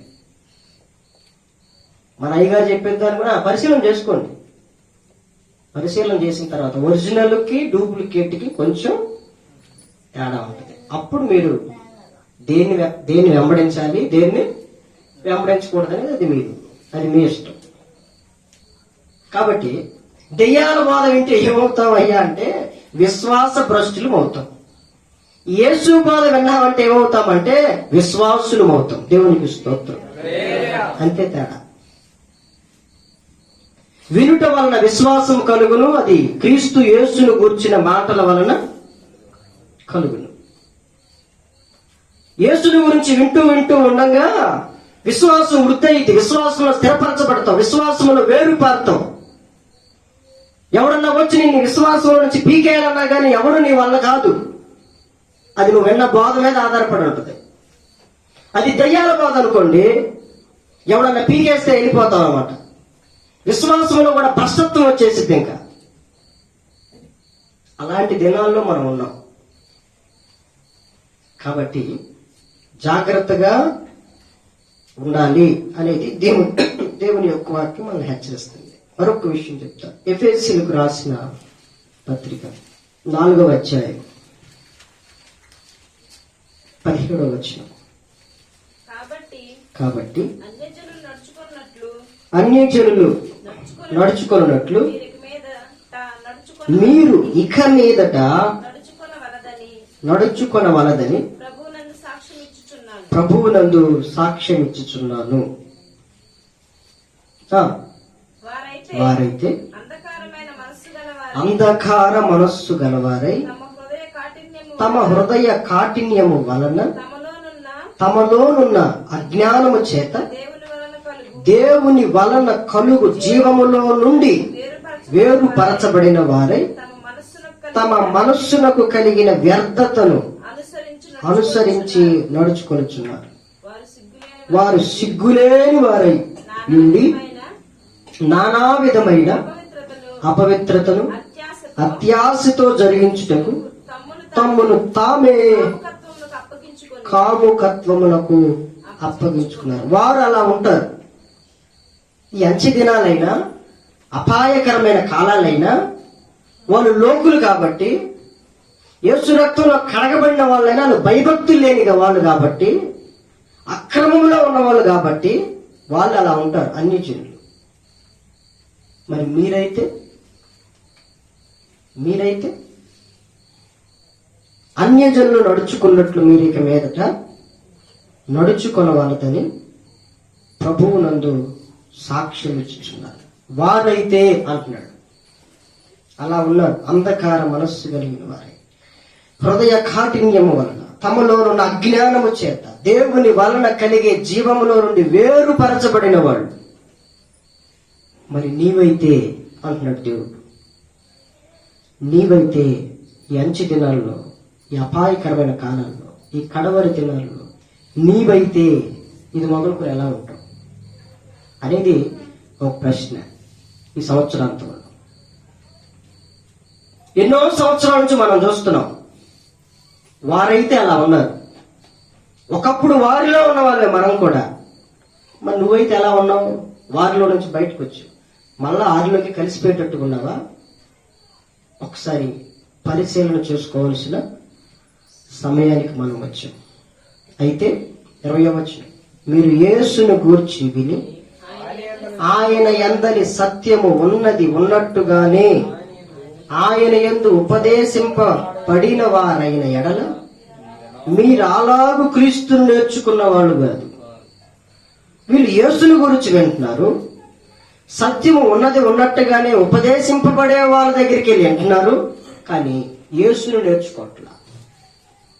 యేసును ఇప్పుడు ఏదైనా స్కూల్లో పిల్లలకు పాఠాలు ఎందుకు చెప్తారమ్మా? ఎందుకు చెప్తారు? సరదాగా, కాలక్షేపాలుగా నేర్చుకోవాలి దాన్ని.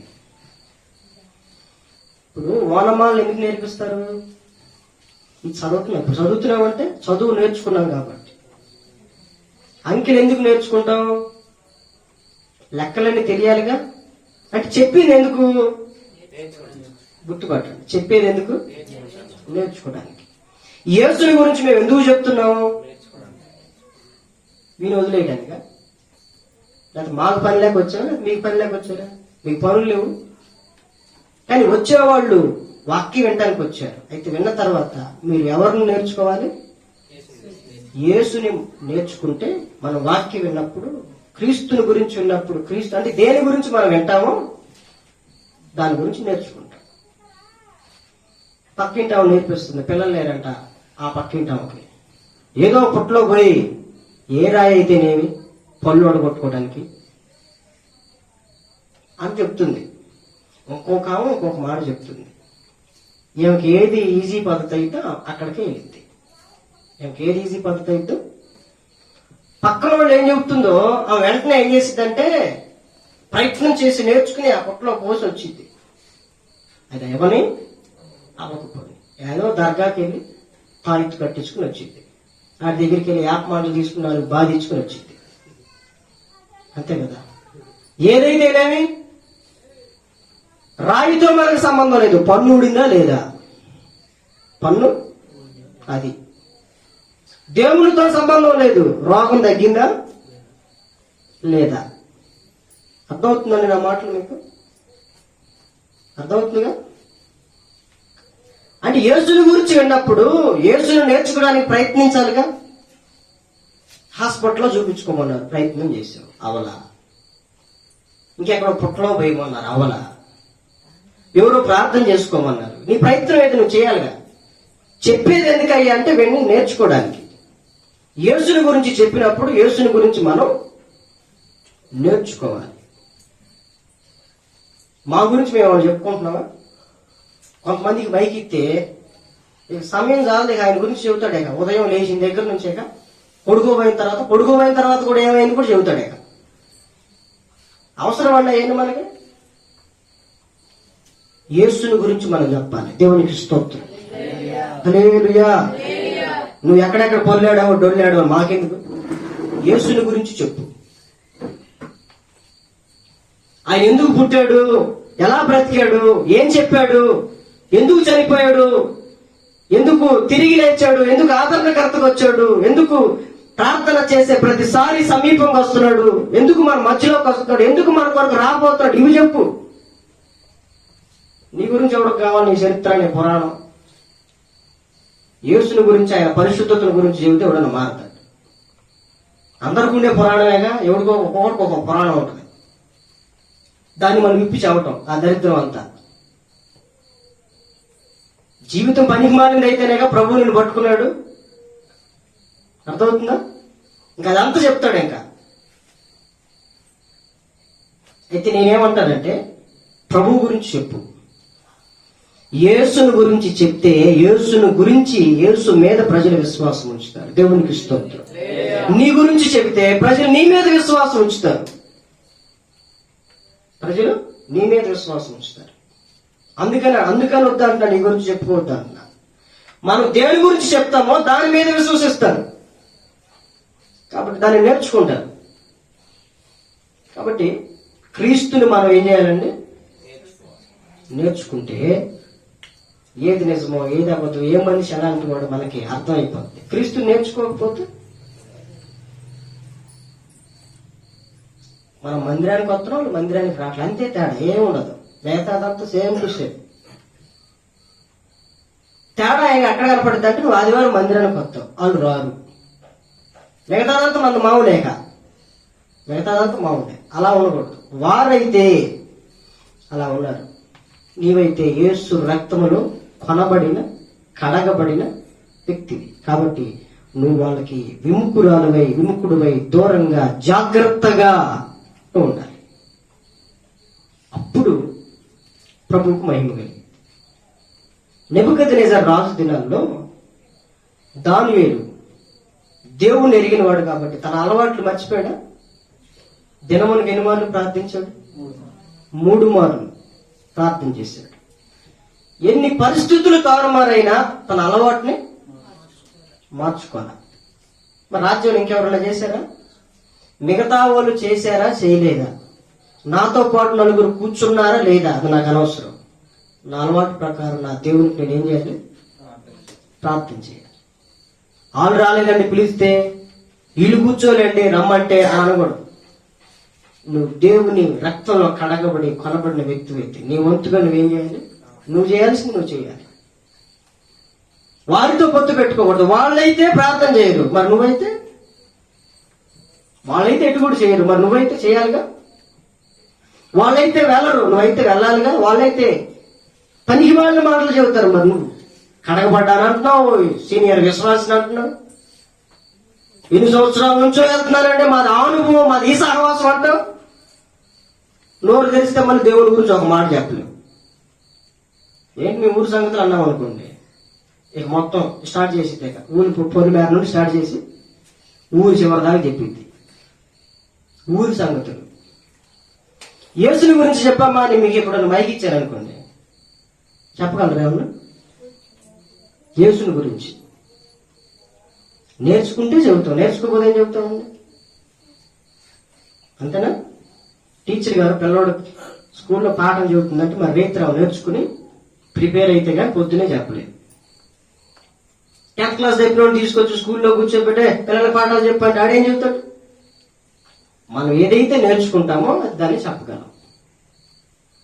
ఇప్పుడు ఈ సంవత్సరాంతంలో ప్రశ్న అడుగుతాను, చెప్పు. యేసుని గురించి చెప్పమంటే నువ్వు ఎంతసేపు చెప్పగలవు?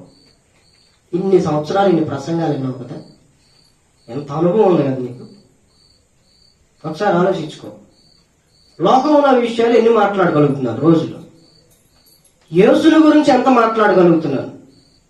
ఒకసారి బేరీ చేసుకుంటే అది నీ అసలు స్వరూపం.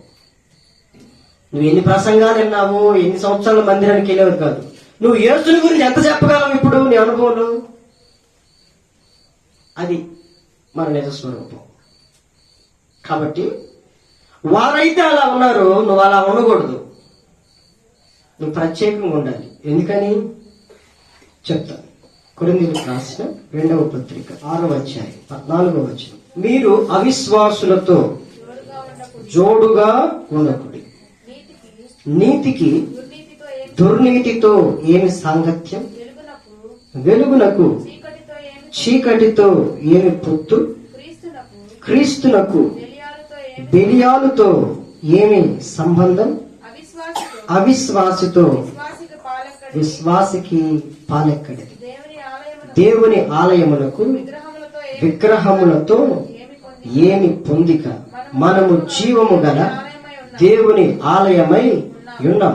అందుకు దేవుడు ఇలాగూ సెలవిచ్చుచున్నాడు, నేను వారిలో సంచరించుతూ నేను వారి దేవుడనై ఉందును, వారు నా ప్రజలై ఉందరు. కావున చూడండి, ఇక్కడ మీరు వారి మధ్య నుండి బయలువెళ్ళి ప్రత్యేకంగా ఉండండి అంటున్నాడు. దేవునికి స్తోత్రం. హల్లెలూయా, హల్లెలూయా. ఈ అంత్య దినాల్లో, ఈ అపాయకరమైన కాలాల్లో, నోవాహు దినాల్లో నోవాహు ఎలా ప్రత్యేకంగా బ్రతికాడో, అపాయకరమైన కాలంలో నువ్వు నీ కుటుంబం ఎలా ఉండాలి? నోవాహు గురించి పాట పాడతావు కానీ, నోవాహు గురించి అవసరమైతే ప్రసంగం కూడా చేస్తావు కానీ నోవాహులాగా కుటుంబాన్ని కట్టుకోవడం, ప్రత్యేకంగా బతకటం మాత్రం నీకు చేత కాదు. అయితే విన్నావు కానీ వినిన దాన్ని నువ్వు నేర్చుకోవాలి.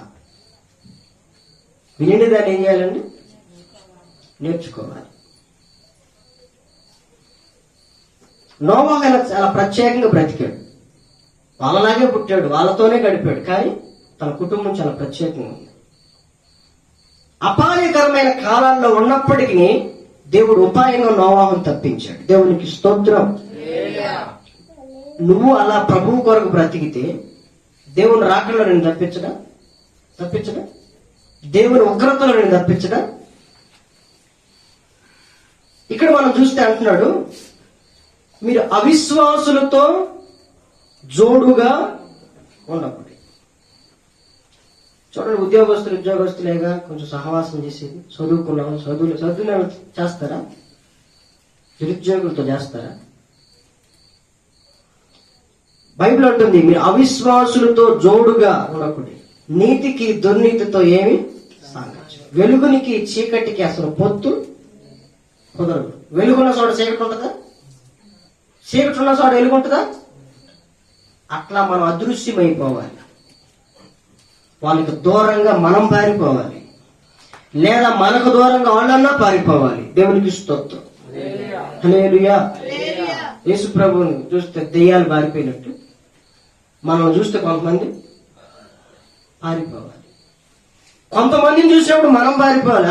నేను పారిపోయేది ఏంటి, నేను ఎవరినో తెలుసా అనకూడదు. సముద్రం దగ్గరికి వెళ్ళి ఏస్తున్నామములు ఆజ్ఞాపిస్తే వెనక్కి పోతావు నువ్వు అని గర్వంతో అన్నావు అనుకో, సముద్రం అల్లొచ్చినప్పుడు నువ్వు తల ఉంచుకుని ప్రభువా నీ స్తోత్రం అనుకోవాలి. ఎర్ర సముద్రాన్ని పాయలు చేసి ఇప్పుడు పాయలు చేయాలి అని కుదరదు. ఆయన అప్పుడు ఆజ్ఞాపించాడు, అప్పుడు అయింది. నేను కూడా ఆజ్ఞాపిస్తాను. ఆయన సెలవులైంది. నువ్వు ఎన్ని ఆజ్ఞాపించినా సముద్రం లాగానే ఉంటుంది, నువ్వు లాగానే ఉంటుంది. ఆయన సెలవు లేనిదే మనం ఏమి, ఆయన సెలవు ఇయ్యాలి కదా. నువ్వు చెప్తే నువ్వు పలకరా బాబు అంటే మోషే పలికాడు. నీ చేతిలో ఏముందో కర్ర ఉంది, కొట్టు అన్నాడు, కొట్టాడు, ఆగిలేదు. దాన్ని ఆసరా తీసుకుని మనం అక్కడ అప్లై చేయొచ్చా? ఇప్పుడు సింహాల భవన్లో ఉన్నామని చెప్పి సింహాల భవన్లో మధ్యలో మనం దిగొచ్చా? ఇడిగా పిచ్చా ఎర్ర ఇడిగా అంటారు. ఆ సందర్భం వేరు. అలాంటి పరిస్థితులు నీ జీవితంలో వస్తాయి. అప్పుడు దేవుడు నిన్ను తప్పిస్తాడు. అగ్నిగుండంలో వెళ్ళారులే, నేను కూడా వెళ్తాను, నేను నా ఫ్యామిలీ చూపిస్తాను ఏంటో మా పవిత్రత అని వెళ్ళామనుకో, ఇక నువ్వు చూపించడానికి ఏమి ఉండదు, మేము చూడటానికి బూడిద ఉంటుంది. అర్థమవుతుందమ్మా? మూర్ఖత్వం ఒక్కొక్కళ్ళకి. నిరూపించుకుంటాడు అంటే ఏంటో, ఏం నిరూపించుకుంటాడు? అగ్ని వంటి మహాశ్రమలు మనకు వస్తాయని బైబిల్ చెప్తుంది. దేవునికి ఇష్టం. ఆ శ్రమలలో అగ్ని వాసన కూడా నీకు తగలకుండా దేవుడు నిన్నేం చేస్తాడు? ఆల్రెడీ తప్పించాడు. ఆ విషయం నీకు తెలియదు. అది మన అజ్ఞానం. కాబట్టి వెలుగున్న చోట చీకటి ఉండదు, చీకటి ఉన్న చోట. ఇప్పుడు నువ్వు దేవుని పడ్డవి ఇక్కడ ఉన్నావు. లోకస్తులు ఉన్నారు ఎవరన్నా? ఉన్నారా? అర్థమవుతుందా? కానీ నీ టాలెంట్ ఏంటంటే నువ్వు అటు ఉంటావు, ఇటు ఉంటావు. నువ్వు చాలా గొప్పదాన్ని అసలు. పాప మన చేత కాదు. ఉంటేనేమో లోకంలోనే ఉంటాను. నేను రానన్నారుగా, ఎందుకు నన్ను ఇసుకిస్తావు? పని ఇమ్మాలిందా అంటాడు. రానన్నారుగా, ఎందుకు ఇసుకిస్తావు? కానీ ఏమో చాలా టాలెంట్ కలిగింది. ఏమో మందిరానికి వచ్చింది, అటు కూడా వెళ్ళింది. అందుకే ఇలాంటి వాళ్ళు ఉన్నారు, ప్రమాదకరమైన వాళ్ళు, జాగ్రత్త అన్నారు. ఈ ప్రమాదకరమైన వాళ్ళు వాళ్ళకి ప్రమాదమే, మనకి ప్రమాదమే. జాగ్రత్తగా ఉండాలి. ఇది వాళ్ళ ఇంటికి వెళ్తున్నావు జాగ్రత్త అంటారు కొంతమంది. ఆ ఊరు వెళ్తున్నావు జాగ్రత్త అంటారు. కాబట్టి చీకటి ఉన్న చోట వెలుగుండదు, వెలుగున్న చోట చీకటి ఉండదు. అదృశ్యమైపోతుంది క్షణాల్లో. అట్లా లోక సంబంధమైన కార్యాలు నీకేమైనా కనబడితే నువ్వేం చేయాలి? వెంటనే అక్కడి నుంచి పారిపోవాలి. నాలో ఎంత ఆశాగ్ని నిగ్రహం ఉందో చూపిస్తా. ఏం చూపిస్తాడంట? ఆశా నిగ్రహం ఎంత ఉందో చూపిస్తాడంట ఈయన.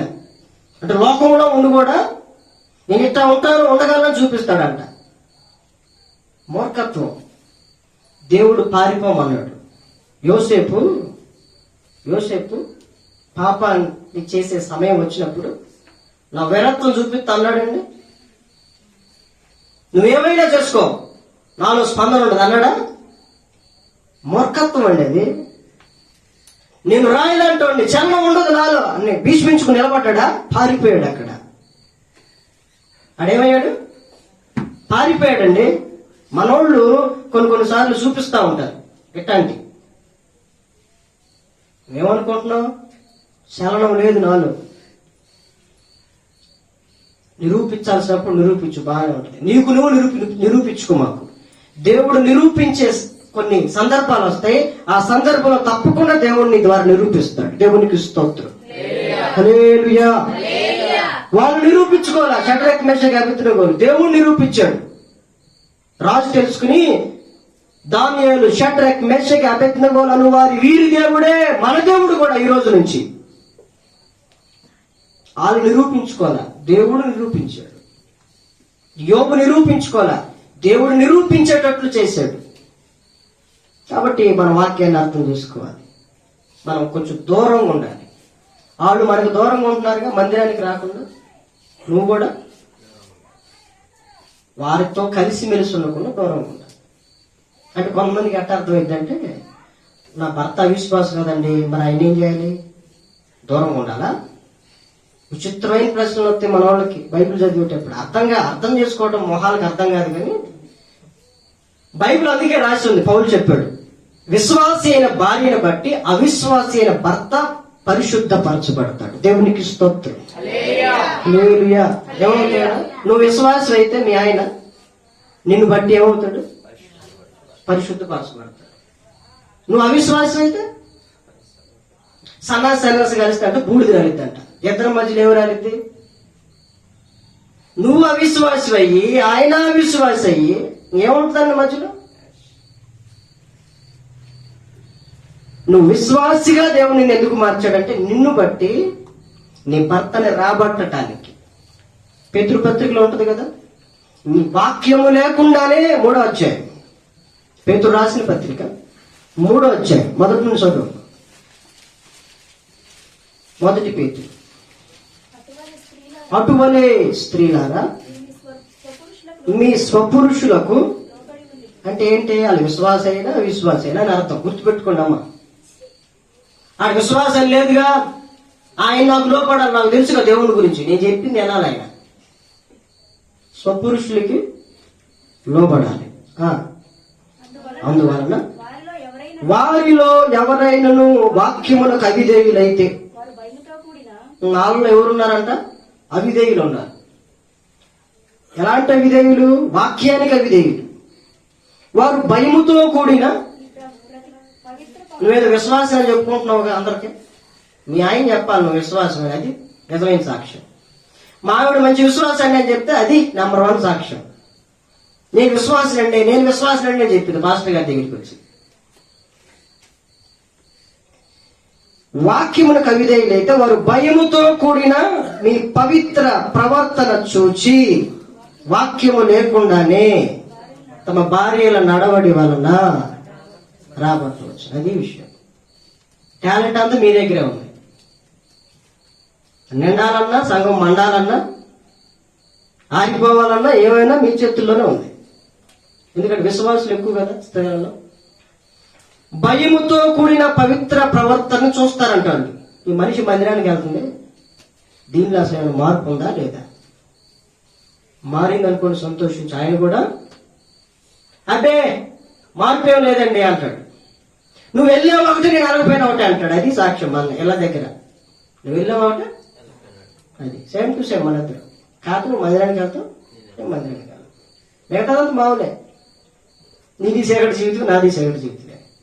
నువ్వు అవిశ్వాసి, నేను దేవుడిని అరగను, మన ఇద్దరు సెట్ అయిపోయింది అనుకుంటాడు. అర్థమవుతుందండి? కాబట్టి భయముతో కూడిన మన పవిత్ర ప్రవర్తన చూసి వాళ్ళు మందిరానికి, దేవుని పాద సన్నిధికి రాబట్టబడాలి. కనీసం అంచె దినాలు మీ స్వకీయులను, మీ ఇంటి వారిని దేవుని మందిరానికి నడిపించగలిగితే అది ఎంత ధన్యత. ఒక ఆత్మ రక్షింపబడితే పరలోకంలో గొప్ప విందు, సంతోషం కలిగింది ఒక ఆత్మ రక్షింపబడితే. కాబట్టి మీకు అది అర్థం కావడానికి చెప్తా. చీకటికి వెలుగుకి అసలు పొత్తు కుదరదు. అవిశ్వాసికి విశ్వాసికి పాలు కుదరదు. దేవుని ఆలయానికి, జీవము కలిగిన దేవుని ఆలయానికి విగ్రహములతో అసలు ఏం పొందిక? దానికి దీనికి అసలు సంబంధమే ఉండదు. అందుకు దేవుడు ఇలాగ చెప్తున్నాడు, మీరు కనుక అలా ప్రత్యేకంగా ఎంచి దినాల్లో అపాయకరమైన కాలాల్లో నా కొరకు ప్రత్యేకంగా బ్రతికితే నేను వారిలో నివసించి సంచరిస్తాను. దేవునికి స్తోత్రం. హల్లెలూయా. ఏం చేస్తాడంట? అట్లుంటే, ప్రత్యేకంగా ఉంటే నివసించి సంచరిస్తాడంట మీలో. నేను వారి దేవుడినై ఉండును, వారు నాకు ప్రజలై కావున మీరు వారి మధ్య నుండి బయలు వెళ్ళి ప్రత్యేకంగా ఉండండి. క్రైస్తవ జీవితం అంటేనే ఇలాంటిది ప్రత్యేకమైన జీవితం. ఇప్పుడు పెళ్లి కాక మునుపు ఉన్నట్లుగా పెళ్ళైన తర్వాత ఉంటారండి, ఎలా పడితే అలా తిరుగుతారా? కొంపలామటి పడి అసలు ఆ మనిషి కొంపలామటి పడి తిరుగుతుందని పెళ్లి చేశారు. ఇప్పుడు కుదరదు. ఒక కుటుంబానికి కట్టుబడాలి అంతే. అర్థమవుతుందా? ఒక ప్రత్యేకమైన జీవితం అంటే వివాహానికి కాక మునుపు, వివాహం అయిన తర్వాత చాలా తేడా ఉంటుంది. యేసుని నమ్మక మునుపు, యేసుని నమ్మిన తర్వాత తేడా ఉండాలి లేదా? ఇప్పుడు పెళ్లి అవుతుంది కదా, ముగిస్తారు జాగ్రత్తగా వినండి. పెళ్లిలో కొంతమంది తాళి కడతారు, కొంతమంది బైబిల్ మార్చుకుంటారు, కొంతమంది నిబంధన చేస్తారు. ఆ రోజు నుంచి ఏమైంది వాళ్ళిద్దరి మధ్యగా? విడిగా ఉన్న వాళ్ళు ఆ రోజు నుంచి చేతులు పట్టుకున్నా అది పెళ్ళే, బైబిల్ మార్చుకున్నా అది పెళ్ళే, ప్రమాణం చేసినా అది. ఇక ఆ రోజు నుంచి ఆయనకి ఏమన్నా ఆస్తుంటే ఏమో వానరు, ఇక ఈమెకి ఏమన్నా ఉంటే ఆయన వానరు. అంటే మనకు కనబడుతుంది ఏంటి? ఓరు చేతులు మార్చుకోవడం. ఏం జరిగింది అక్కడ? చేతులు పట్టించారు, దేవుని సన్నిధిలో ప్రమాణం చేశారు, పెళ్లి అయిపోయింది. చాలా విలువ ఉంది దానికి. బాప్తీసం కూడా ఆ మారు మనసు పొందాను అన్నాడు, వచ్చాడు, అడిగిన దానికల్లా ఓ అంటున్నాడు. ఇక పాస్టర్ గారు అడుగుతుంటే ముంచాడు. అంటే బాప్తీసం అనుభవం అంటే నేలలో ముంచేసి ఇలా పైకి వస్తారు కదా. ఆ రోజు నుంచి మనమేమనుకుంటా నేలలో మునిగాక కాతో ఒకసారి మునుగుదాం అనుకోవడానికి లేదు. ఒకసారి చేసుకున్నాక ప్రమాణం ఇంక ఎన్నిసార్లు అయినా చేసుకోవడానికి లేదు. ఉందా? చాలా వాల్యూ ఉంది దానికి. బాప్తిస్మం, నీటి బాప్తిస్మం తీసుకున్నప్పుడు అది మామూలుది కాదు, పెళ్లి కంటే కూడా చాలా పవిత్రమైనది. అది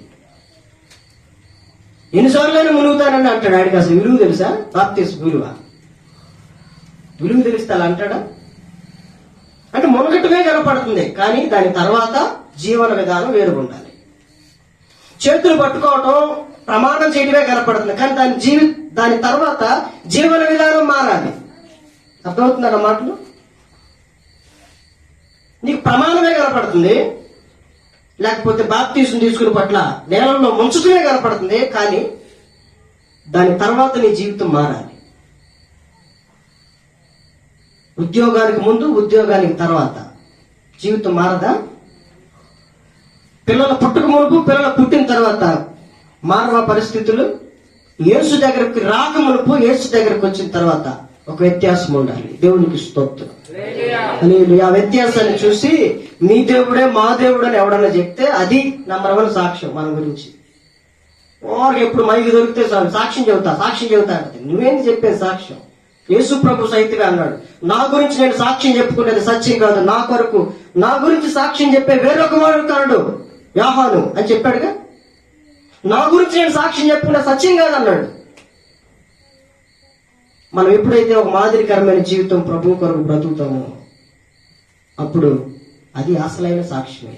ఆఖరి ఒక మాట చెప్పేసి 2వ అధ్యాయం 17వ అంత్య దినముల యందు నేను మనుషులందరి మీద నా ఆత్మను కుమ్మరించెదను, మీ కుమారులను మీ కుమార్తెలను ప్రవచించెదరు, మీ యవ్వనులకు దర్శనములు కలుగును, మీ వృద్ధులు కలలు కందురు. ఆ దినములలో నా దాసుల మీదను నా దాసురాండ్ర మీదను నా ఆత్మను కుమ్మరించెదను, గనుక వారు ప్రవచించెదరు. పైన ఆకాశముందు మహత్కార్యములు, క్రింద భూమి మీద సూచక క్రియలు, రక్తమును అగ్ని పొగ ఆవిరిని కలుగజేశాడు. అంత్య దినముల యందు అన్నాడు. అపాయకారమైన కాలములు విన్నాం. ఇదే అంత్య దినాల్లో తన కొరకు ప్రత్యేకంగా ఎవరైతే బ్రతుకుతారో వారి మీద, మనుషులందరి మీద నా ఆత్మను కుమ్మరిస్తాను. దేవుని ఆత్మ కుమ్మరింపబడక మునుపు ఆ వ్యక్తి విధానం వేరుగా ఉంటుంది. దేవుని ఆత్మ కుమ్మరింపబడిన తర్వాత ఆ విధానం వేరుగా ఉంటుంది. ఇప్పుడు ఒక వ్యక్తికి దెయ్యం పట్టింది అనుకోండి, మామూలు మనిషి ఎలా ఉంటాడు? దెయ్యం పట్టినాడు ఎలా ఉంటాడు? వాడి తిండి వేరుగా ఉంటుంది. అరే దెయ్యపు తిండి తింటున్నావు ఏంది అంటారు. ఏంట్రా వాడు అలా మారిపోయాడంటే వాడికి ఏదో గాలి పట్టిందండి అంటారు. అంటే వ్యత్యాసం తెలుస్తుంది కదా, దురాత్మ పట్టింది, వీడికి దెయ్యం పట్టింది అంటానికి. ఇప్పుడు దేవుని ఆత్మ ఒక వ్యక్తి మీదకి వస్తే అంత్య దినాల్లో ఆ వ్యక్తి కూడా ప్రత్యేకంగా కనపడతాడు. దేవునికి స్తోత్రం. హల్లెలూయా. యోసేపుని చూసి చెప్పారు, ఇతను దేవుని ఆత్మ కలిగిన వాడు. దానియేలు గురించి చెప్పారు, ఇతను దేవుని ఆత్మ కలిగిన వాడు. మరి నేను చూసి అంచి దినములు యందు దేవుడు అంటున్నాడు, నా కొరకు ప్రత్యేకంగా నువ్వు బ్రతికినట్లయితే నా ఆత్మను మీ మీద కుమ్మరిస్తాను. అయితే ఏం జరిగింది అప్పుడు? మీ కుమారులను కుమార్తెలను ప్రవచిస్తారు. ఫిలిప్పు కుమార్తెలు బైబిల్ గ్రంథంలో చూస్తే వాళ్ళు ప్రవచించే కుమార్తెలు. కొంతమంది సేవకుల కుమార్తెలు చూస్తే సంఘంలో నుంచి ప్రజలను పంపించే కుమార్తెలాగా ఉంటారు. ప్రవచించేవాళ్ళు కాదండి, వచ్చిన వాళ్ళు పంపించే బ్యాచ్ అనమాట. అలా జీవన విధానం అలా ఉంటది. ఫిలిప్పు కుమార్తెలు ప్రవచించేవాళ్ళు. ఆ దినాల్లో నెరవేరింది. దైవజనుల పిల్లలు అలా ఉంటే ఎంతో బాగుంటుంది. కుమారులు కుమార్తెలు ఏం చేయాలండి? ప్రవచించాలి. యవనస్తులు దర్శనాలు చూడాలి, వృద్ధులు కలలు కనాలి. ఇవేమీ జరగవు మనకు కనపడే కళ్ళన్నీ పేడకళ్ళు. ఏదో పేడకళ వచ్చిందండి అంటది. మంచి కళ ఒకటి రాదు, ఆత్మ వస్తే కదండి. మన మీద పనిచేసేదే ఆత్మ. మరి ఈ ఆత్మ పనిచేస్తే దేవునికి సంబంధించిన కళ్ళు వస్తాయి, దేవునికి సంబంధించిన దర్శనాలు వస్తాయి, దేవునికి సంబంధించిన ప్రవచనాలు చెప్తాం. సంఘంలో ఇలాంటి వాళ్ళు ఉంటే ఎంతో క్షేమం. సంఘంలో ప్రవచించే కుమారులు కుమార్తెలు యవనస్తులు వృద్ధులు బాలులు ఇలాంటి వాళ్ళు సంఘంలో ఉంటే సంఘం క్షేమాభివృద్ధి పొందుతుంది అంచె దినాల్లో. దేవునికి స్తోత్రం. హల్లెలూయా. కాబట్టి అంచె దినాల్లో ప్రత్యేకంగా ఆయన కొరకు నువ్వు బ్రతికినట్లయితే ఆయన వాగ్దానం చేస్తున్నాడు, ఈ సంవత్సరాంతంలో నా ఆత్మని ఈ సంవత్సరాంతంలో నువ్వు అలా నా కొరకు ప్రత్యేకంగా వెడలి బ్రతికితే నా ఆత్మని నీ మీద కుమ్మరిస్తా. అయితే నీలో ఇంకో ప్రత్యేకత కనపడుతుంది ఇక నుంచి. ఏంటంటే దేవుని ఆత్మ కలిగిన వాడు వేరుగా ఉంటాడు. దేవుని ఆత్మ కలిగిన వాడు అతని జీవన విధానం వేరుగా ఉంటాడు. ప్రవచిస్తాడు, దర్శనాలు చెప్తాడు, చాలా వ్యత్యాసంగా ఉంటుంది. కాబట్టి అలాంటి ప్రత్యేకమైన జీవితం ప్రభువు నీకు నాకు ఇవ్వాలని కోరుకుంటూ ప్రత్యేకమైన బ్రతుకు ప్రభువు కొరకు బ్రతకాలని ఆశిస్తూ మాటలు చెప్తున్నాడు. కొద్ది నిమిషాలు లేచి నిలబడదాం, మనల్ని మనం ప్రభువుకి అప్పగించుకుని ప్రార్థన చేద్దాం. మహాపరిశుద్ధుడా, ప్రేమ స్వరూపి, ఈ రాత్రి ఇదిగో ప్రభు అంత్య దినాల గురించి, అపాయకరమైన కాలముల గురించి మీరు మాతో మాట్లాడారు ప్రభువా. నిజమే ప్రభువా, ఈ యొక్క అంత్య దినాల్లో అయా ఎటు తోచని స్థితిలో ఇదిగో ప్రభు నేటి విశ్వాసులు అయా అనేక బోధల యందు లక్ష్యం ఉంచుతున్నారని వాక్యము ద్వారా తేటగా మీరు మాట్లాడారు ప్రభువా. అయా ఇదిగో ఈ యొక్క రాత్రి ఇదిగో నాయన ఎత్తబడిన వాక్యము అయా విశ్వాసుల జీవితాల్లో ఒక గ్రహింపుకు అంత్య దినాల్లో ఉన్నామని, అపాయకరమైన కాలంలో ఉన్నామని గుర్తెరిగి విశ్వాసములో వృద్ధిపరచబడి ప్రభువా విశ్వాసంలో వేరుపారిన వారై ముందుకు సాగిపోవడానికి సహాయం దయచేయండి అయ్యా. సహోదరులు ఈ ప్రాంతంలో ఎంతగానో ప్రయాసపడుతున్నారు ప్రభువా. ప్రయాసకు తగిన ప్రతిఫలం రాబోయే దినాల్లో అయా ఈ యొక్క అంత్య దినాల్లో ప్రభువా అపోస్తుల అయా ఇదిగో పరిచర్య ఏ విధంగా అయితే సాగిందో మరి నీ కుమారుడు పరిచర్య కూడా అలా సాగటానికి కృపను అనుగ్రహించండి ప్రభువా. ఈ యొక్క అంత్య దినాల్లో అపాయకరమైన కాలముల్లో మమ్మల్ని మేము పరీక్షించుకొని ప్రభువా ఎటు విశ్వాసులను నడిపించాలో, ఎటువైపు అయా వారిని అయా తీసుకువెళ్ళాలో వాక్యం ద్వారా తేట తెల్లగా మీరు మాట్లాడారు అయా. ఈ యొక్క రాత్రి ఇదిగో ప్రభువా నీ సాక్ష్యము లేకుండా అయా, నీ వాక్యము లేకుండా అయా, నీ యొక్క దర్శనము లేకుండా ఏది కూడా చేయలేమని ప్రభువా నీ వాక్య ప్రత్యక్షతలో మాట్లాడిన దేవానికి వందనాలు, స్తోత్రాలు ప్రభువా. మరి ఈ దినాల్లో వాక్యము కరువైపోతున్న దినాలు ప్రభువా, ఈ దినాల్లో మీరు మాట్లాడుతున్నారు నాయనా. అంత్య దినాల్లో అపాయకరమైన కాలములు వచ్చుచున్నవని ఇదిగో వాటిని జయించాలంటే అయ్యా ఇదిగో ప్రభువా, కేవలం ప్రార్థన వల్లనేనని, వాక్య ప్రత్యక్షతలో మాత్రమే కాపాడబడతారని ఈ రాత్రి మాట్లాడారు ప్రభువా.